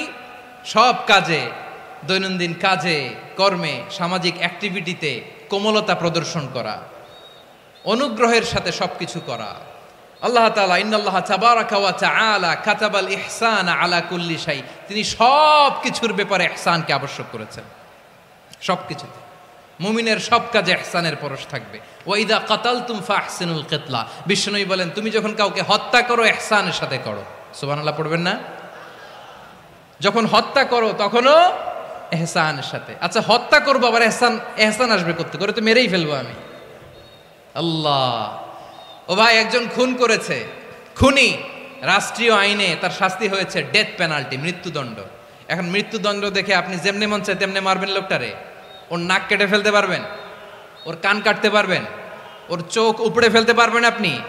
যেমন মন চায় তার অঙ্গহানি করা যাবে না। ইহসানের সাথে তাকে হত্যা করো। সুবহানাল্লাহ, this is Islam, this is the true essence of Islam. ওয়া ইযা যাবাহতুম ফাহসিনুয যাবহা, যখন জবাই করবে তখনও ইহসানের সাথে জবাই করো। করব জবাই, ওইখানেও নাকি ইহসান। আচ্ছা কুরবানির দিন আমরা পশুগুলোরে কি করি বলেন সবাই আওয়াজ করে? জবাই। জবাই মানে তো এটারে মেরেই ফেলতেছি, একটু পরে তো টুকরো টুকরো করে গোশতগুলো খাবো, এটারে তো খাবো, এটারে তো মেরেই ফেলবে। বিষ্ণু বলে না, জবাইয়ের মধ্যেও মুমিনের জবের ভেতরেও ইহসানের পরশ থাকা চাই। যখন জবাই করবে প্রাণীটাকে হাত পা টাইট করে বেঁধে নাও, ছুরিটাকে শার্পেন করে নাও, ধারালো করে নাও, যাতে অল্প সময়ে জবাইটা হয়ে যায়, প্রাণীটা যাতে কম কষ্ট পায়। সুবহানাল্লাহ পড়ে। দিস ইজ কল্ড ইহসান। ইহসান আল্লাহ তাআলা যেমনি আদলের আদেশ করেছেন, ন্যায় বিচার, জাস্টিস এনশিওর করতে বলেছেন, সমাজে ইহসানের ব্যবহার, ইহসানের অনুশীলন তিনি করতে বলেছেন। এজন্য মুমিনের প্রতিটি কাজে, আমার চট্টগ্রামের ভাইয়েরা আমার দিকে তাকান, খেয়াল করে শুনুন, মুমিন জীবনের প্রতিটি কাজে ইহসানের পরশ থাকা চাই। আমরা যেন আমাদের পরিবারের প্রতি ইহসান করি, আমরা যেন আমাদের কর্মচারীদের প্রতি ইহসান করি, আমরা যেন আমাদের কলিগদের প্রতি ইহসান করি, আমরা যেন আমাদের ভাইদের প্রতি ইহসান করি। মুমিন জীবনের প্রতি কাজে ইহসানের পরশ থাকার দরকার আছে না নাই? কথা বুঝতে পেরেছেন? তাহলে আল্লাহ তাআলার 3টা আদেশ ছিল, কয়টা গেল? ভুলে গেছে চট্টগ্রাম। 3টা আদেশের মধ্যে কয়টা বললাম? প্রথমে কি ছিল? আদল। 2 নম্বরে 3 নম্বরে রব্বুল আলামিন বললেন ওয়া ইতা ইদিল কুরবা, নিকটাত্মীয়দেরকে দান করো। নিকটাত্মীয়দেরকে দাও, যারা তোমাদের ব্লাড কানেকশনের আত্মীয় তাদেরকে তোমরা দাও। এখানে জেনারেলি বললেন দাও, কি দিব সেটা তিনি এখানে বলেন নাই, সেটা তিনি সূরাতুল ইসরার মধ্যে বলেছেন। আল্লাহ বলেন ওয়া আতিযাল কুরবা হাক্কাহ, নিকটাত্মীয়দেরকে তাদের অধিকার, তাদের প্রাপ্য তোমরা বুঝিয়ে দাও। দেখেন, একটা শান্তির সমাজ, একটা সমৃদ্ধ সমাজ, একটা মানবিক সমাজ গঠনের জন্য আল্লাহ তাআলা বেশি না, মাত্র 3টা অর্ডার, 3টা ভার্ডিক্ট তিনি জারি করেছেন। 1 নাম্বার সুশাসন, ন্যায় বিচার। 2 নাম্বার ইহসান। 3 নাম্বার নিকটাত্মীয়, যারা কাছের, তোমার ভেরি ক্লোজ রিলেশনশিপে আছে, তাদেরকে দাও। দিলে বাড়িয়ে দেয় কে? অনেকে দিতে চায় না, কৃপণতা করে। দিলে বাড়ায় দেয় কে? ও মিয়া, মদিনার মধ্যে সবচাইতে গরিব সাহাবী ছিল বেলাল রাদিয়াল্লাহু তাআলা আনহু। ওনার এন্টায়ার অ্যাসেট, সম্পদের পরিমাণ কতদূর জানেন? একটা লুঙ্গি। বেলাল রাদিয়াল্লাহু তাআলা আনহু, ওনার টোটাল ওয়েলথের এস্টিমেশন হচ্ছে মাত্র একটা লুঙ্গি। একটা লুঙ্গি, টোটাল ওয়েলথ এস্টিমেশন, টোটাল সম্পদের পরিমাণ বেলাল রাদিয়াল্লাহু তাআলা আনহুর কি ছিল? কথা বোঝে নাই বোধহয়। কি ছিল? ওই বেলাল রাদিয়াল্লাহু তাআলা আনহুকে বিষ্ণু ইসলাম বলেছেন আনফিক ইয়া বেলাল, ও বেলাল তুমিও দাও। ওয়ালা তাখশা মিন যিল আরশি ইখলালা, আরশের অধিপতির তো কোনো ঘাটতি নাই, তুমি দিলে ওই আল্লাহ তোমারে বাড়ায় দিবে। এজন্য আমার প্রিয় ভাইয়েরা, দিলে কমে না, দিলে বাড়ে। অনেকে ধরে রাখে, নতুন কিছু নিতে পারে না, হাত দিয়ে যেটা ধরে রেখেছেন এটা দিয়ে দেন, বড় একটা ধরার সুযোগ পাবেন। জোরে বলেন ঠিক কিনা? ধরেন 5 কেজি ওজনের একটা ধরে রাখছেন, এখন 10, এটা না ছাড়লে 10 কেজি ধরতে পারবেন আপনি? আচ্ছা, 10 কেজির জিনিস একটা আছে হাতে, ওইটা যদি ছেড়ে দেন তাইলে না 15 কেজি ধরতে পারবেন? কথা বলেন ঠিক কিনা? তাহলে দিলে বাড়িয়ে দেয় কে? রব্বুল আলামিন বললেন 3 নাম্বার আদেশ হলো তোমাদের প্রতি সমাজটারে কেমন করে মানবিক সমাজ, সুন্দর সমাজ গড়বা। 3 নাম্বার আদেশ হলো ওয়া আতিদাল কুরবা হাক্কা, নিকটাত্মীয়দেরকে তাদের প্রাপ্য বুঝিয়ে দাও। এই নিকটাত্মীয়দেরকে তাদের অধিকার বুঝিয়ে দেওয়া, প্রাপ্য বুঝিয়ে দেওয়াতে আমাদের গাফলতি আছে না নাই? চট্টগ্রামে নাই? মাশাআল্লাহ আছে। অনেকে দেখবেন অনেক আল্লাহওয়ালা, তাহাজ্জুদ গুজার, সেজদা দিতে দিতে কপালে কালো দাগ ফেলে দিছে, সে তার বোনের হকটা আদায় করে নাই। আছে না নাই? হ্যাঁ, এখানেও আছে। সর্বনাশ। অনেক বড় হাজী সাহেব, বিশাল লম্বা দাড়ি, ছেলেরে সব দিয়ে দিছে, মেয়েরে কিছু দেয় নাই, মেয়ের হক আদায় করে নাই। আছে না নাই? এই হাজী সাহেবেরা, এই আল্লাহওয়ালারা কিয়ামতের ময়দানে আটকে যাবে। আপনি অন্যের অধিকার নষ্ট করেছেন, তাদের রাইটসকে ভায়োলেট করেছেন। এজন্য আল্লাহ তাআলা বলেন, কারো অধিকার যদি কেউ নষ্ট করে, ওই সমাজটা মানবিক সমাজ কঠিনকালেও হতে পারে না। এজন্য 3 নম্বর আল্লাহ বললেন ওয়া ইতা ইদিল কুরবা, নিকটাত্মীয়দেরকে দাও। কি দিবা? তাদের অধিকার দিয়ে দাও। বোনের অধিকার বুঝিয়ে দাও, মেয়ের অধিকার বুঝিয়ে দাও, ফুফুর অধিকার বুঝিয়ে দাও। দেখবেন অনেক মায়েরা ছেলের পাতে মুরগির রান দেয়, মেয়ের পাতে দেয় মুরগির ঠ্যাং। এরকম আছে না নাই? ছেলেরা কি দেয়? মুরগির। মেয়ের পাতে কি দেয়? তো মেয়ের কি মুরগির রান খেতে মনে চায় না? মনে চায় না? এমনটা করা যাবে না। নিকটাত্মীয়দেরকে অধিকার দিয়ে দাও, নিকটাত্মীয়ের সাথে সুসম্পর্ক রাখো। আদেশটা কার? এজন্য প্রিয় ভাইয়েরা, জীবনে যদি বারাকা অর্জন করতে চান, নিকটাত্মীয়দের সাথে সুসম্পর্ক রাখতে হবে, তাদের জন্য উপহার পাঠাতে হবে। বিশ্বনবী বলেন লা ইয়াদখুলুল জান্নাতা কাতে, যে ব্যক্তি আত্মীয়তার সম্পর্ককে ছিন্ন করে দেয়, সে কঠিনকালেও আল্লাহর জান্নাতে ঢুকবে না। আপনি কি এটারে সহজ হাদিস মনে করছেন? এটা সহজ কথা। আপনি ভাবছেন আপনার নামাজ আপনারে বাঁচাতে পারবে, আপনার রোজা বাঁচাতে পারবে, আপনার তাহাজ্জুদ আপনারে বাঁচাতে পারবে? আপনি অধিকার নষ্ট করলে কিছুই আপনারে বাঁচাতে পারবে না। এজন্য নিকট আত্মীয়দেরকে দিতে হবে বেশি বেশি। বিশ্বনবী বলেন, ইন্না সাদাকাতা আলাল মিসকিনি সাদাকা ওয়া আলা যির রাহিমি ইসনাতান সাদাকাতুন ওয়া সিলা। মিসকিন রে দান করলে শুধু দানের সওয়াব হয়, নিকট আত্মীয়কে দান করলে দুইটার সওয়াব হয়, সাদাকার সওয়াব হয়, আবার আত্মীয়তার বন্ধন অটুট রাখার সওয়াব হয়ে যায়। আবার বিশ্বনবী বললেন, মান সাররাহু আইয়ুবসাতা লাহু ফি রিজকিহি ওয়া ইউনসা লাহু ফি আসারিহি ফালইয়াসিল রাহিমা। যে ব্যক্তি তার রিজিকের প্রশস্ততা চায় আর হায়াতে বরকত চায়, সে যেন তার আত্মীয়ের সাথে সুসম্পর্ক রাখে। আমার প্রিয় চট্টলার ভাইয়েরা, আমাদের রিজিক বাড়ুক, এটা আমরা চাই কি চাই না? সবাই চান? হ্যাঁ, আমাদের রিজিকে প্রশস্ততা আসুক, চাই কি চাই না? আমাদের হায়াতে বরকত আসুক, আমরা চাই কি চাই না? এই দুইটা যদি চান তাহলে নিকট আত্মীয়দের সাথে সুসম্পর্ক রাখবেন, পারবেন? তাহলে সমাজটারে মানবিক সমাজ বানায় দিবে কে? তিনটা আদেশ চলে গেল। কয়টা? আওয়াজ করে বলেন। 1 নম্বরে কি ছিল? 2 নম্বরে, 3 নম্বরে নিকট আত্মীয়দেরকে দান। আপনাদেরকে আরো শোনার আগ্রহ আছে? আপনাদের মনোযোগ আছে না গেছে? কষ্ট হচ্ছে না? আল্লাহ তাআলা 3টা জিনিসের যেমনি আদেশ করেছেন, অনুরূপভাবে 3টা বিষয় তিনি বারণ করেছেন, নিষেধ করেছেন। ওগুলোর কাছেও যাওয়া যাবে। শুনবেন। রাব্বুল আলামিন বলেন, ওয়ায়ানহা আনিল ফাহশাই ওয়াল মুনকারি ওয়াল বাগি। আমি যেমনি 3টি বিষয়ে আদেশ করলাম, অনুরূপভাবে 3টি বিষয়ে বারণ করলাম, নিষেধ করলাম। আমার 1 নাম্বার নিষেধাজ্ঞা হলো অশ্লীলতার প্রতি। ফাহশা, ওয়ায়ানহা আনিল ফাহশা। আল্লাহ তাআলা অশ্লীলতাকে নিষেধ করেছেন। কোন জিনিসকে? সবাই বলুন, কোন জিনিসকে?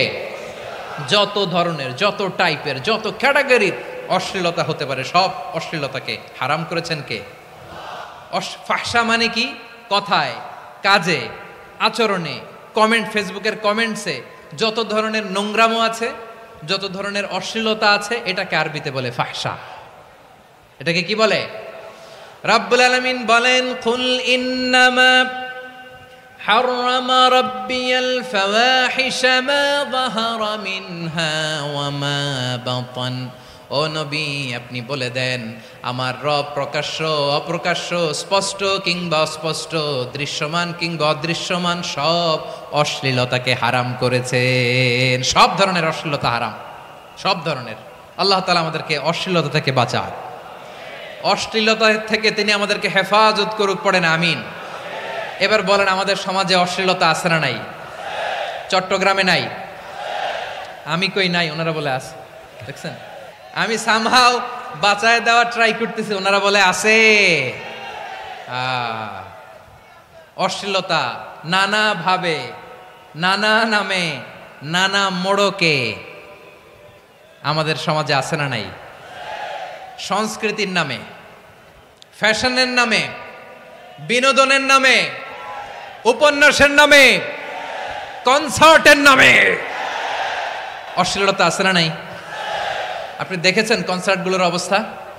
এই যে আতিফ আসলাম যে আসছে আমাদের দেশে, তারপর কে কে আসছে, আমাদের তরুণ তরুণীরা, আমাদের যুবক যুবতীরা, আমাদের জেনজিরা, কি অবস্থা ওইখানে? হ্যাঁ, কি অবস্থা? কে বাঁচাবে ওদের?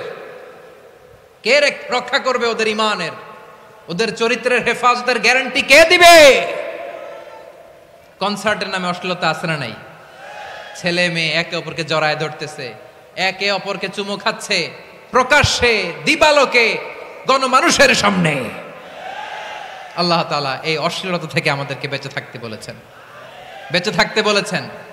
রূপালী জগতের নামে অশ্লীলতা আছে না নাই? এই টার্মটা আপনারা জানেন না? রূপালী জগৎ কি জগৎ? আসলে কি রূপালী জগৎ না অন্ধকার জগৎ? আমার বোনেরা, আপনাদেরকে যে কি বলে তারা বুঝায়, রূপালী জগৎ শুনেই আপনি ভরকে যাবেন না। রূপালী জগতে যে নারী যত বেশি উলঙ্গ, সে নাকি তত বেশি সাহসী। জানেন, বলে এটা একটা সাহসী নারী, খুব সাহসী পদক্ষেপ তার। যত বেশি শরীর থেকে কাপড় নামাতে পারবে, যত বেশি বস্ত্রহীন হয়ে নিজেকে প্রেজেন্ট করতে পারবে, সে নাকি তত বেশি সাহসী। আমার চট্টলার ভাইয়েরা, শয়তানের প্রথমে এজেন্ডা ছিল বনি আদমকে বস্ত্রহীন করা। সে আদম এবং হাওয়া আলাইহিস সালামকে নিষিদ্ধ গাছের ফল খাইয়ে তাদেরকে বস্ত্রহীন করেছে। এই জামিনেও সে আমাদেরকে বস্ত্রহীন করতে চাইবে। এই রূপালী জগতের নামে তারা এটা করে। আমার প্রিয় বোনেরা, আপনি জানেন না আপনার দাম কত। ওরা আপনাদেরকে বিজ্ঞাপনের সস্তা পণ্য বানাতে চায়। ওরা আপনাদেরকে ওদের ভোগের লিপসার টুলস বানাতে চায়। ওরা আপনাদেরকে দিয়ে ওদের খায়েশ পূরণ করতে চায়। এটা আপনাদের জন্য মোটেও ডিগনিটি নয়, এটা আপনাদের জন্য সম্মান নয়। আপনার সম্মান শালীনতায়, আপনার সম্মান হেজাবে, আপনার সম্মান ভদ্রতায়, আপনার সম্মান আপনার ডিসেন্ট পোশাকে। পোশাক বলে দেয় এই নারীটা ভদ্র না অভদ্র। পোশাক বলে দেয় এই মেয়েটা কোন ঘরের মেয়ে। আওয়াজ করে বলেন ঠিক কিনা? আপনি জানেন না, আপনার এই সস্তা পণ্য বানায়, ভোগের পণ্য, বিলবোর্ডে আপনাকে উলঙ্গ করে উপস্থাপন করে। এই অশ্লীলতার সাথে ইসলামের কোনো সম্পর্ক। এজন্য আল্লাহ বলেন, আমি অশ্লীলতাকে হারাম করেছি। অশ্লীলতাকে হারাম করার প্রথম কারণ হলো এর মাধ্যমে মানবতাকে অপমানিত করা হয়। কারণ মানুষের সম্মান মানুষের পোশাকে। মানুষ যখন পোশাকহীন হয়ে যায়, বস্ত্রহীন হয়ে যায়, তার সম্মান কমে যায়, ঠিক কিনা? অশ্লীলতাকে হারাম করার প্রথম কারণ হচ্ছে মানুষ মানুষকে অপমান করে। একটা নারী, সে তো সম্মানিত। নারী যে কত সম্মানিত, নারীর এটা বুঝেই নাই। বিশ্বনবী বলেন, আর দুনিয়া কুল্লুহা মাতা ওয়া খায়রু মাতা'আদ দুনিয়া আল মারআতুস সালিহা। আমার বোনেরা, 5টা প্যান্ডেলে আপনারা এলইডিতে আমার আলোচনা শুনছেন, আমি জানি। আপনাদের এই গর্ভ যে কত দামি আপনি জানেন না। আপনার পেট থেকেই আসবে আগামী দিনের সালাহুদ্দিন আল আইয়ুবী। আপনার পেট থেকেই আসবে অনাগত দিনের ইমাম মাহদী আল মুনতাদর। আপনার পেট থেকেই আসবে অনাগত দিনের ফয়সাল, ওয়াসিম, মুগ্ধ, আবু সাইদের মতো বীর যোদ্ধা।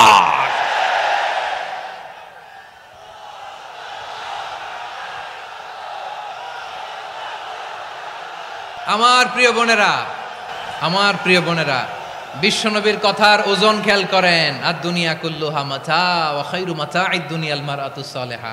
দুনিয়ার সবকিছুই অ্যাসেট, এর মধ্যে সবচেয়ে দামি অ্যাসেট নেককার নারী। আপনার গর্ভ যে কত দামি আপনি জানেন না। নিজের সময়টাকে কাজে লাগান, কোরআন পড়েন, সুন্নাহ পড়েন।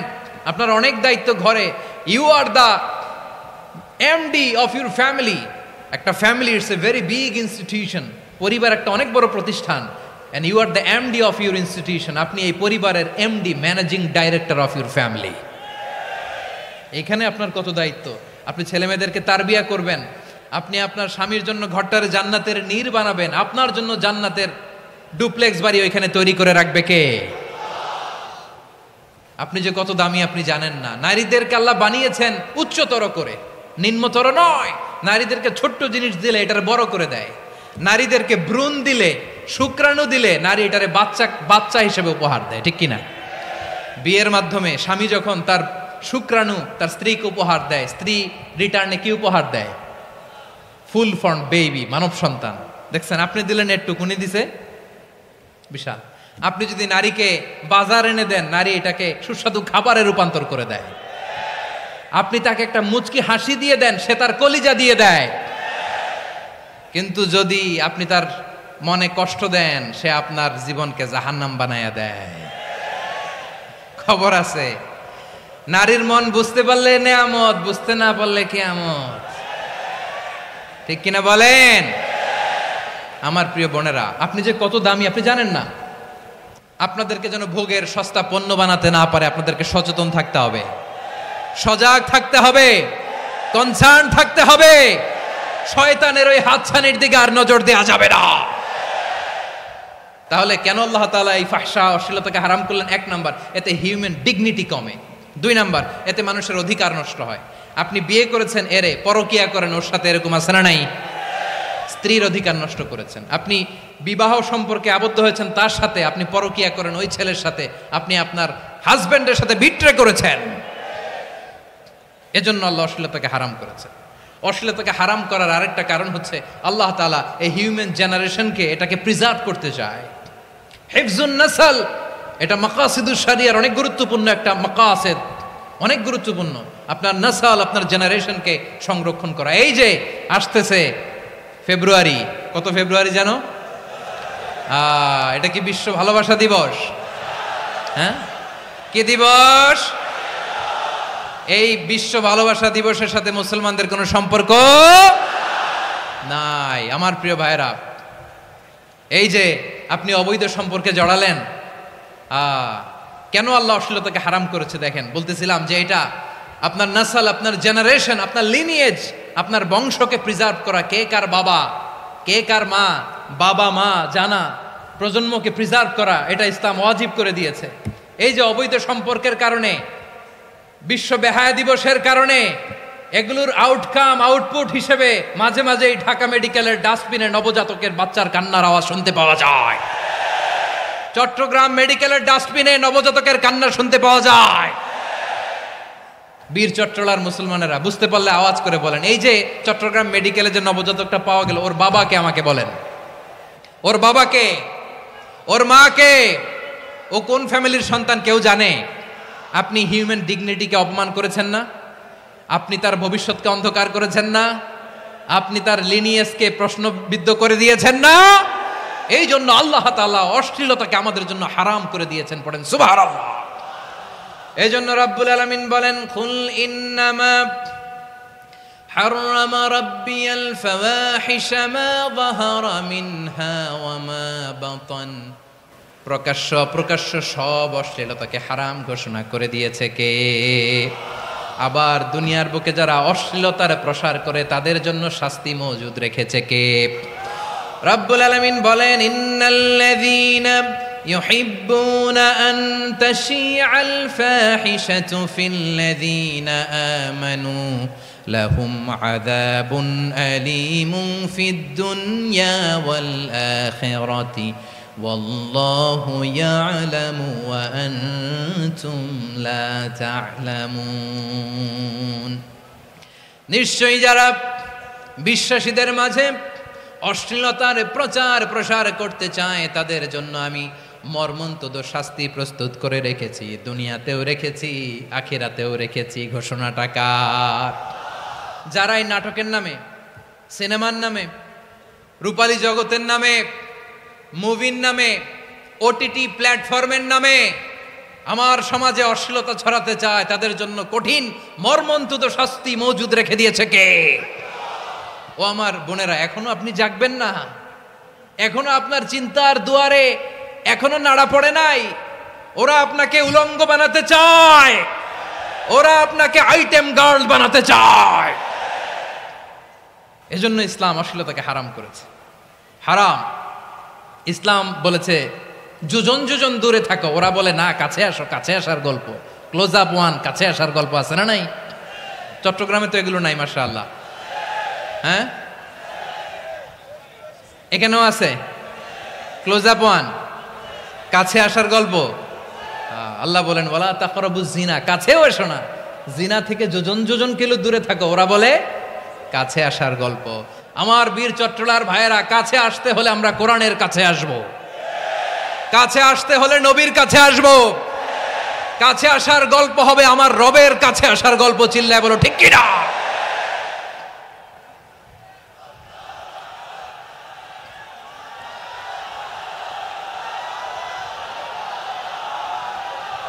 বসুন আমার ভাইয়েরা। তাহলে অশ্লীলতার সাথে আমাদের কোনো সম্পর্ক? সবাই বলতে পারেননি, আওয়াজ করে বলুন, অশ্লীলতার সাথে আমাদের কোনো সম্পর্ক? আমরা এই সমস্ত ক্লোজ আপ ওয়ান, কাছে আসার গল্পের প্রোগ্রামে যাব? আমরা কোন ধরনের অশ্লীল কন্টেন্ট সোশ্যাল মিডিয়ায়, টিভিতে দেখব? রব্বুল আলামিন বলেন ওয়ায়ানহা আনিল ফাহশাই ওয়াল মুনকারি ওয়াল বাগি। তিনটা জিনিসকে আমি নিষিদ্ধ করলাম। এক নাম্বার হলো ফাহশা, অশ্লীলতা। দুই নম্বরে হলো মুনকার, সমস্ত মন্দ কাজ। আপনাদের মনোযোগ আছে না? শেষ করে দিব? আর 2-1 মিনিট শুনবেন? আচ্ছা বলি তাহলে, আরো 2-1 মিনিট। তাহলে নিষেধাজ্ঞা জারি করেছেন 3টা জিনিসের উপর। 1 নাম্বার কি? ফাহশা, অশ্লীলতা। 2 নাম্বার মুনকার, মানে হচ্ছে যত মন্দ কাজ, খারাপ কাজ, বাজে কাজ, এটার বলে মুনকার। এটার কি বলে?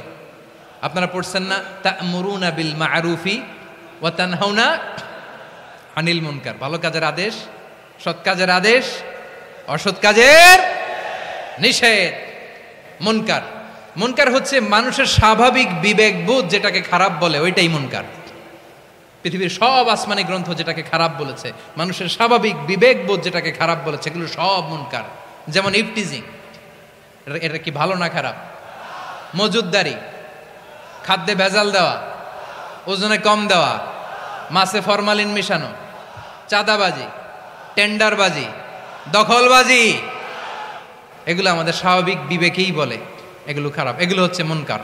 আল্লাহ তাআলা এই মুনকার থেকে আমাদেরকে বেঁচে থাকতে বলেন, আর শয়তান এই মুনকারের প্রতি আমাদেরকে উদ্বুদ্ধ করে। আল্লাহ তাআলা বললেন, ইয়া আইয়ুহাল্লাযীনা আমানু লা তাত্তাবিউ খুতুওয়াতিশ শাইতান ফাইন ওয়া মান ইয়াত্তাবি' খুতুওয়াতিশ শাইতানি ফাইন্নাহু ইয়া'মুরু বিল ফাহশাই ওয়াল মুনকার। আল্লাহ বললেন, আমার গোলামেরা শোনো শোনো, ও আমার বিশ্বাসী বান্দারা খবরদার, তোমরা কশিনকালেও শয়তানের পদাঙ্ক অনুসরণ করবে না, কারণ শয়তান তোমাদেরকে অশ্লীলতা এবং মন্দ কাজের দিকে উদ্বুদ্ধ করে। আমাদের কাজ হচ্ছে শয়তান আমাদেরকে যেদিকে নিতে চায় আমরা তার উল্টা দিকে যাব, ঠিক কিনা বলে? শয়তান এই মন্দ কাজকে আমাদের কাছে বিউটিফাই করে, চাকচিক্যময় করে আমাদের সামনে উপস্থাপন করে।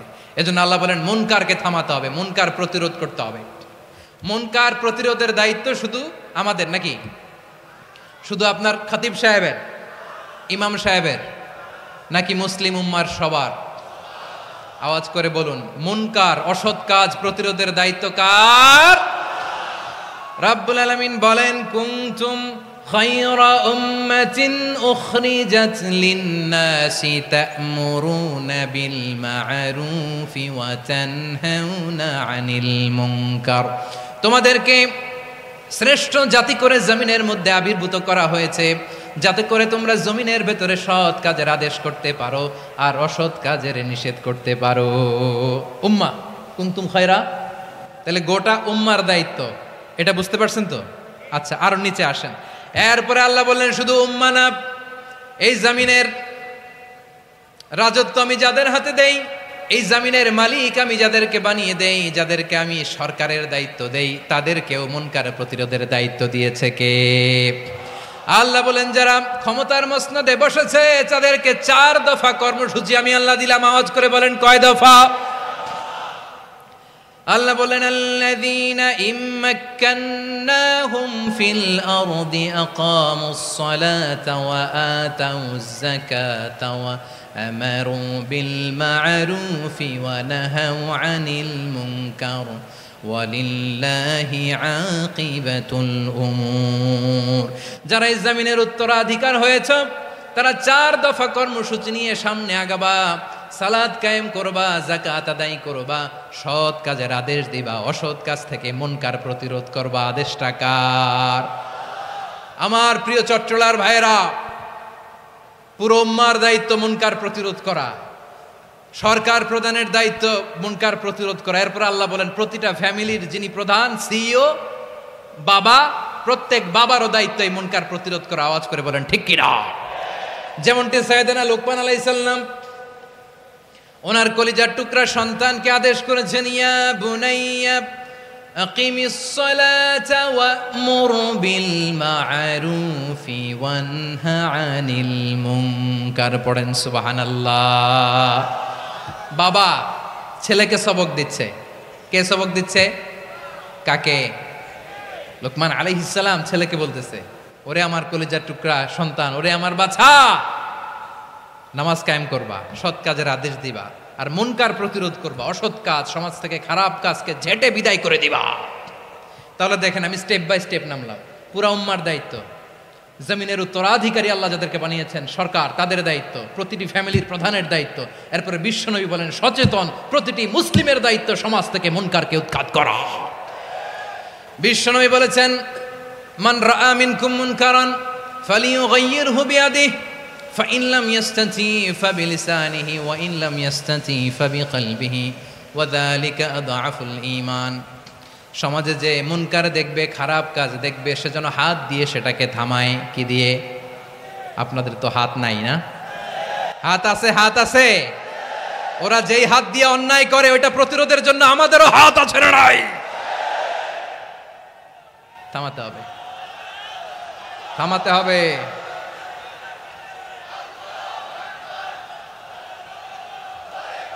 বসুন আমার প্রিয় ভাইয়েরা, ওরা ওদের যেই হাত দিয়ে টেন্ডারবাজি করে, চাঁদাবাজি করে, ইফটিজিং করে, দখলবাজি করে, যেই হাত দিয়ে, ওই মুনকার থামায় দেওয়ার জন্য আল্লাহর দেয়া আমাদেরও দুটি হাত আছে না নাই?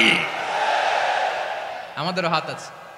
থামাইতে হবে, থামাইতে হবে, হিম্মত করতে হবে। আমার প্রিয় ভাইয়েরা, না থামালে আমরাই ডুববো শেষমেশ। আমাদের বাঁচার জন্য হইলেও থামাইতে হবে। রব্বুল আলামিন বলেন ওয়াত্তাকু ফিতনাতাল লা তুসিবান্নাল্লাযীনা যালামু মিনকুম খাসসা। ও আমার গোলামেরা, ওই আযাবকে ভয় করো যে আযাব যখন আমি জমিনের বুকে পাঠাই শুধু জালেমদেরকেই মারি না, আলেমদেরকেও মারি। আযাব যখন আসে তখন শুধু জালিমই মরে না, আলেমও মরে। জানেন মুসা আলাইহিস সালামের পায়ে একবার একটা লাল পোকা কামড় দিয়েছে, লাল পিঁপড়া। লাল পিঁপড়া কামড় দিলে খুব আরাম লাগে না? কি লাগে? হ্যাঁ, জলে না? লাল একটা পিঁপড়া কামড় দিছে, তো উনি রেগে মেগে পাশি দেখে লাল পিঁপড়ার বাসা, পা দিয়ে ডলে মুছে সবগুলো পিঁপড়া মেরে ফেলছে। এই ঘটনাটা আল্লাহ ঘটিয়েছেন। এজন্য মুসা আলাইহিস সালাম ছিলেন কালিমুল্লাহ, সরাসরি আল্লাহর সাথে কথা বলতেন।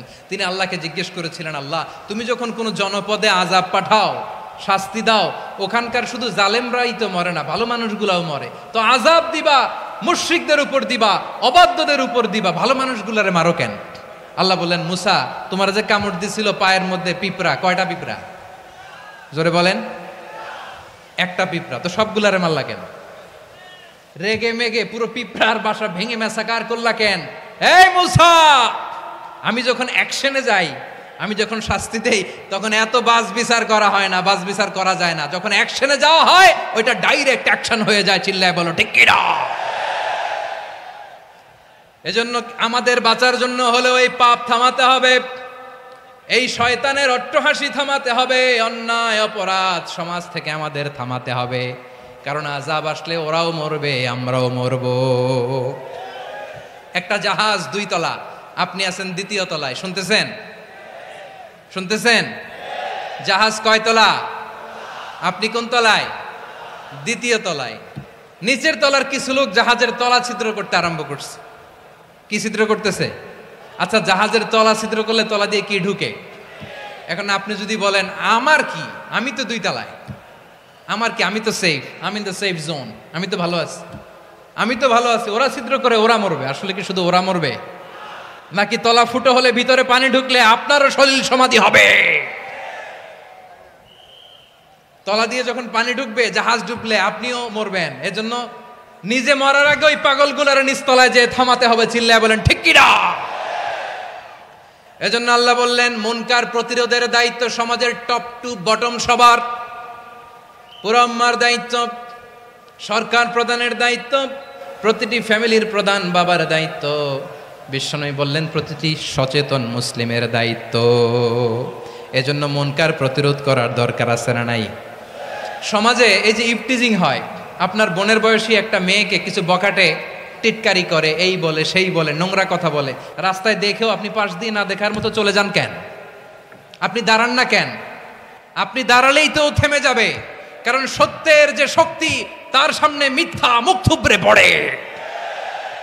আপনার সামনে ও কিছুই না, নাথিং। আপনি দাঁড়ান, ওকে প্রশ্ন করেন যে আমার বোনকে তুমি ডিস্টার্ব করো কেন? আপনাকে দেখে আরো 5 জন দাঁড়াবে। পাঁচজনকে দেখে আরো 10 জন দাঁড়াবে। আমাদের নীরবতা আর আমাদের নিশ্চুপ থাকাই জালিমদেরকে আরো শক্তিশালী জালিম বানিয়েছে। এজন্য মুনকার প্রতিরোধের দায়িত্ব আমাদের সবার। টেন্ডারবাজি, চাঁদাবাজি, দুর্নীতি, অপরাধ, দখলদারিত্ব, মজুদদারি, এগুলো সব কিছু একসাথে প্রতিরোধ করতে হবে, ঠিক কিনা বলেন? একটা মানবিক সমাজ যদি চাই, প্রতিরোধ করতে হবে। প্রিয় ভাইয়েরা, আল্লাহর শপথ নিয়ে বলি, এই নাসিহাতগুলো সবার জন্য, সব দলের জন্য, সব মতের মানুষের জন্য। আমরা কোনো দলের প্রতি মানুষকে ডাকি না, আমরা ডাকি ইসলামের দিকে। সব দলের, সব মতের, সব মানুষদেরকে আমরা আহ্বান জানাই, আসুন আমরা একটা সুন্দর সমাজ বিনির্মাণ করি। এই যে নতুন বাংলাদেশের এক সুযোগ এসেছে, আর জীবনে হয়তো আসবে না, সামনের 100 বছর এই সময় আসবে না।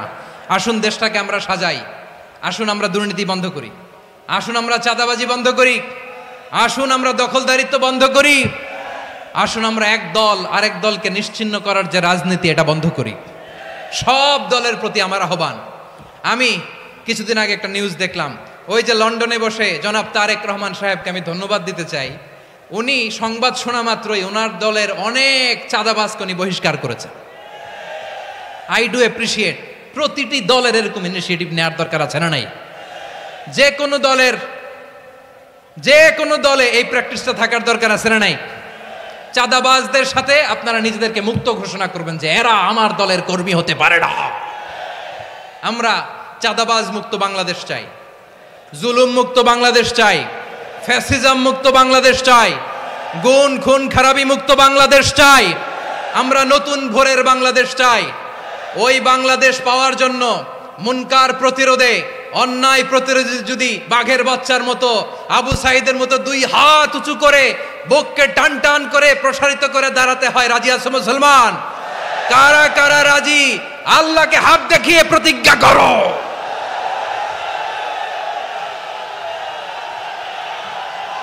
রাব্বুল আলামিন বলেন, ওয়ায়ানহা আনিল ফাহশাই ওয়াল মুনকারি ওয়াল বাগি ইয়াইযুকুম লাআল্লাকুম তাযাক্কারুন। বসুন। আল্লাহ বললেন, আমি অশ্লীলতাকে নিষেধ করি, আমি সব ধরনের মন্দ কাজকে নিষিদ্ধ করি, সব শেষে আমি সীমা লঙ্ঘনকে তোমাদের জন্য নিষিদ্ধ করি। আলোচনা মনে আছে তো? না ভুলে গেছেন? নিষিদ্ধ করেছেন কয়টা জিনিস? 1 নম্বরে অশ্লীলতা, 2 নম্বরে মুনকার তথা সব মন্দ কাজ, 3 নম্বরে আল বাগি, সীমা লঙ্ঘন, ক্রসিং দ্য লিমিট। সীমা লঙ্ঘন করা ভালো না। We all should know our limits. চিল্লায় বলেন ঠিক কিনা? একই আয়াতে আল্লাহ বললেন, কুল ইন্নামা حرم ربي الفواحش ما ظهر منها وما بطن والإثم والبغي بغير الحق। অন্যায় ভাবে যে অবাধ্য হয়, যে সীমা লঙ্ঘন করে, তাদেরকেও আমি এটা হারাম করে দিলাম। সীমা লঙ্ঘন করা হারাম, সীমা লঙ্ঘন করা হারাম। আল্লাহ বারবার আমাদেরকে ওয়ার্নিং দেয়। যখন আমরা থামি না তখন আল্লাহ ধরে, আর যখন ধরে তখন ছাড়ে না। ধরে না, ধরলে আল্লাহ। ফেরাউনকে কিন্তু হুট করে ধরে নাই, আপনারা জানেন 9 বার ওয়ার্নিং দিয়েছে। ফেরাউনকে আল্লাহ তাআলা ওয়ার্নিং দিয়েছিল কয়বার? বীর চট্টলার, বীর সেনানীরা আওয়াজ করে বলেন, ফেরাউনকে ধরার আগে ওয়ার্নিং দেওয়া হয়েছিল কয়টা? রব্বুল আলামিন বলেন, ওয়ালাকাদ আতাইনা মূসা 9 আয়াতিন বাইয়িনাত। 9টা মুআজিজা দেখিয়েছি। 1 2 3 বারবার এইভাবে রিমাইন্ডার, ওইভাবে রিমাইন্ডার, এইভাবে নাসিহাত, ওইভাবে দাওয়া। ফাকুলা লাহু কাওলান লাইয়িনা, নরম করে বলো, সফট করে বলো, যত ওয়ে হতে পারে দাওয়া মেথডোলজির। মুসা আলাইহিস সালামের সব অ্যাপ্লাই শেষ। 10ম বারে যে আল্লাহ ধরছে, 10ম বারে যে ধরেছে। এজন্য আল্লাহ বলেন, আমি সীমা লঙ্ঘনকে পছন্দ করি না। কোরআনের অন্য আয়াতে বাগীকে বলা হয়েছে আল ইতিদা। সীমা লঙ্ঘন যারা করে তাদেরকে আল্লাহ বলেছেন মুতাদিন। وقاتلوا في سبيل الله الذين يقاتلونكم ولا تعتدوا إن الله لا يحب المعتدين। আমি সীমা লঙ্ঘনকারীদেরকে কোশ্চিন কালেও পছন্দ করি না। আমরা যেন সীমা লঙ্ঘন না করি। রাজি আছেন তো? যে কোনো ক্ষেত্রে ইবাদতে যেন সীমালঙ্ঘন না করি। অনেকে আমরা ইবাদতে সীমালঙ্ঘন করে ফেলি। বিশ্বনবী সাল্লাল্লাহু আলাইহি ওয়াসাল্লাম যেটা শিখিয়েছেন এর বাইরে যে অতিরিক্ত বুজুর্গ হতে চায় এরকম আছে না নাই? করা যাবে না, কোনো ক্ষেত্রেই সীমালঙ্ঘন করা যাবে, এমনকি যুদ্ধক্ষেত্রেও না। বিশ্বনবী সাল্লাল্লাহু আলাইহি ওয়াসাল্লাম বলেন খবরদার যুদ্ধক্ষেত্রেও সীমালঙ্ঘন করো না। কি সুন্দর ইসলাম আমরা পেয়েছি। বিশ্বনবী বলেন খবরদার যুদ্ধের ময়দানে কোনো নারীর গায়ে হাত তোলো না, কোনো শিশুর গায়ে হাত তোলো না, কোনো গবাদি পশু হত্যা করো না, কোনো শস্য ক্ষেত্র ধ্বংস করো না, ইবাদতরত অন্য ধর্মের কোনো সন্ন্যাসীর গায়ে হাত তোলো না। বলেন সুবহানাল্লাহ। তাহলে আমরা সীমালঙ্ঘন করতে পারবো? প্রিয় ভাইরা, একটা সুখী সমৃদ্ধ শান্তির সমাজ, মানবিক সমাজ যদি আমরা গঠন করতে চাই, আমাদের আল্লাহর দেয়া কয়টা আদেশ মানতে হবে বলেন দেখি? সবাই বলেন কয়টা? আর বেঁচে থাকতে হবে কয়টা জিনিস থেকে? আওয়াজ করে বলেন কয়টা? আচ্ছা, আদেশ নাম্বার 1 কি ছিল বলেন? আল্লাহর আদেশ কি? 1 নাম্বার আদাল, ন্যায়পরায়ণতা। আমরা সুবিচার, সুশাসন, ন্যায় বিচার চাই কি চাই না? 2 নম্বরে কি ছিল? মাশাআল্লাহ, আওয়াজ করে বলেন 2 নম্বরে কি ছিল? ইহসান। আমরা যেন সবার প্রতি দয়া পরবশ হই, ইহসান করি। 3 নম্বরে কি ছিল? নিকটাত্মীয়দের দান করা, তাদের অধিকার প্রাপ্য বুঝিয়ে দেওয়া। পাশাপাশি 3টা জিনিস থেকে আল্লাহ বারণ করেছেন, নিষেধ করেছেন। তার প্রথমটা ফাহশা, অশ্লীলতা। অশ্লীলতার সাথে আমাদের কোনো সম্পর্ক। আজকের এই ঐতিহাসিক চট্টগ্রামের প্যারেড ময়দান থেকে আমরা যত ধরনের মা যাহারা মিনহা মা বাতান, প্রকাশ্য অপ্রকাশ্য, দৃশ্যমান অদৃশ্যমান, সব অশ্লীলতা থেকে নিজেদেরকে মুক্ত ঘোষণা করলাম। অশ্লীলতাকে আমরা না বলে দিলাম। আওয়াজ করে সবাই বলুন নো। অশ্লীলতার সাথে আমাদের কোনো সম্পর্ক। 2 নম্বর নিষেধাজ্ঞা কি ছিল? আল মুনকার, সমাজের যত মন্দ কাজ এগুলোকে আমরা প্রতিরোধ করব। রাজি আছেন তো সবাই? 3 নম্বরে আল বাগি, সীমালঙ্ঘন। কোন মুসলিম সীমালঙ্ঘন করে না, এমনকি যুদ্ধক্ষেত্রেও না। আওয়াজ করে বলেন ঠিক কিনা? রব্বুল আলামিন শেষে বললেন ইয়াইদুকুম লাআল্লাকুম তাযাক্কারুন, আল্লাহ তোমাদেরকে উপদেশ দেন যাতে তোমরা শিক্ষা গ্রহণ করো। আমরা উপদেশ দিব, আমরা জোর করে কাউরে কিছু মানাতে চাই না। লা ইকরাহা ফিদ্দিন ওয়া যাক্কির ফাইন্না যিকরা তানফাউল মুমিনিন। উপদেশ দিলে এটা মুমিনদের কাজে দেয়। লাস্তা আলাইহিম বিমুসাইতির ইন্নামা আনতা মুযাক্কির। নবী হে, আপনি রিমাইন্ডার দাতা, আপনি উপদেশ দিবেন। আমরাও বিশ্বনবীর এই হাদিসগুলো থেকে, কোরআনের আয়াত থেকে রিমাইন্ডার, এই কথামালা, বাণী বাহক হিসেবে এই বাণীগুলো আপনাদের সাথে কাছে পৌঁছে দিলাম। আমরা আল্লাহ তাআলার কাছে প্রার্থনা করি, আল্লাহ আমরা যেন আদল দিয়ে আমাদের সমাজকে গঠন করতে পারি। আল্লাহ আমরা যেন ইহসান করতে পারি, আমরা যেন নিকটাত্মীয়দের দান করতে পারি। আল্লাহ যত ধরনের অশ্লীলতা, অনাচার, মন্দ কাজ, সীমালঙ্ঘন, অবাধ্যতা থেকে যেন আমরা বেঁচে থাকতে পারি। আল্লাহ তাআলা আমাদের সবাইকে কথাগুলো বোঝার ও আমল করার তৌফিক দান করুক।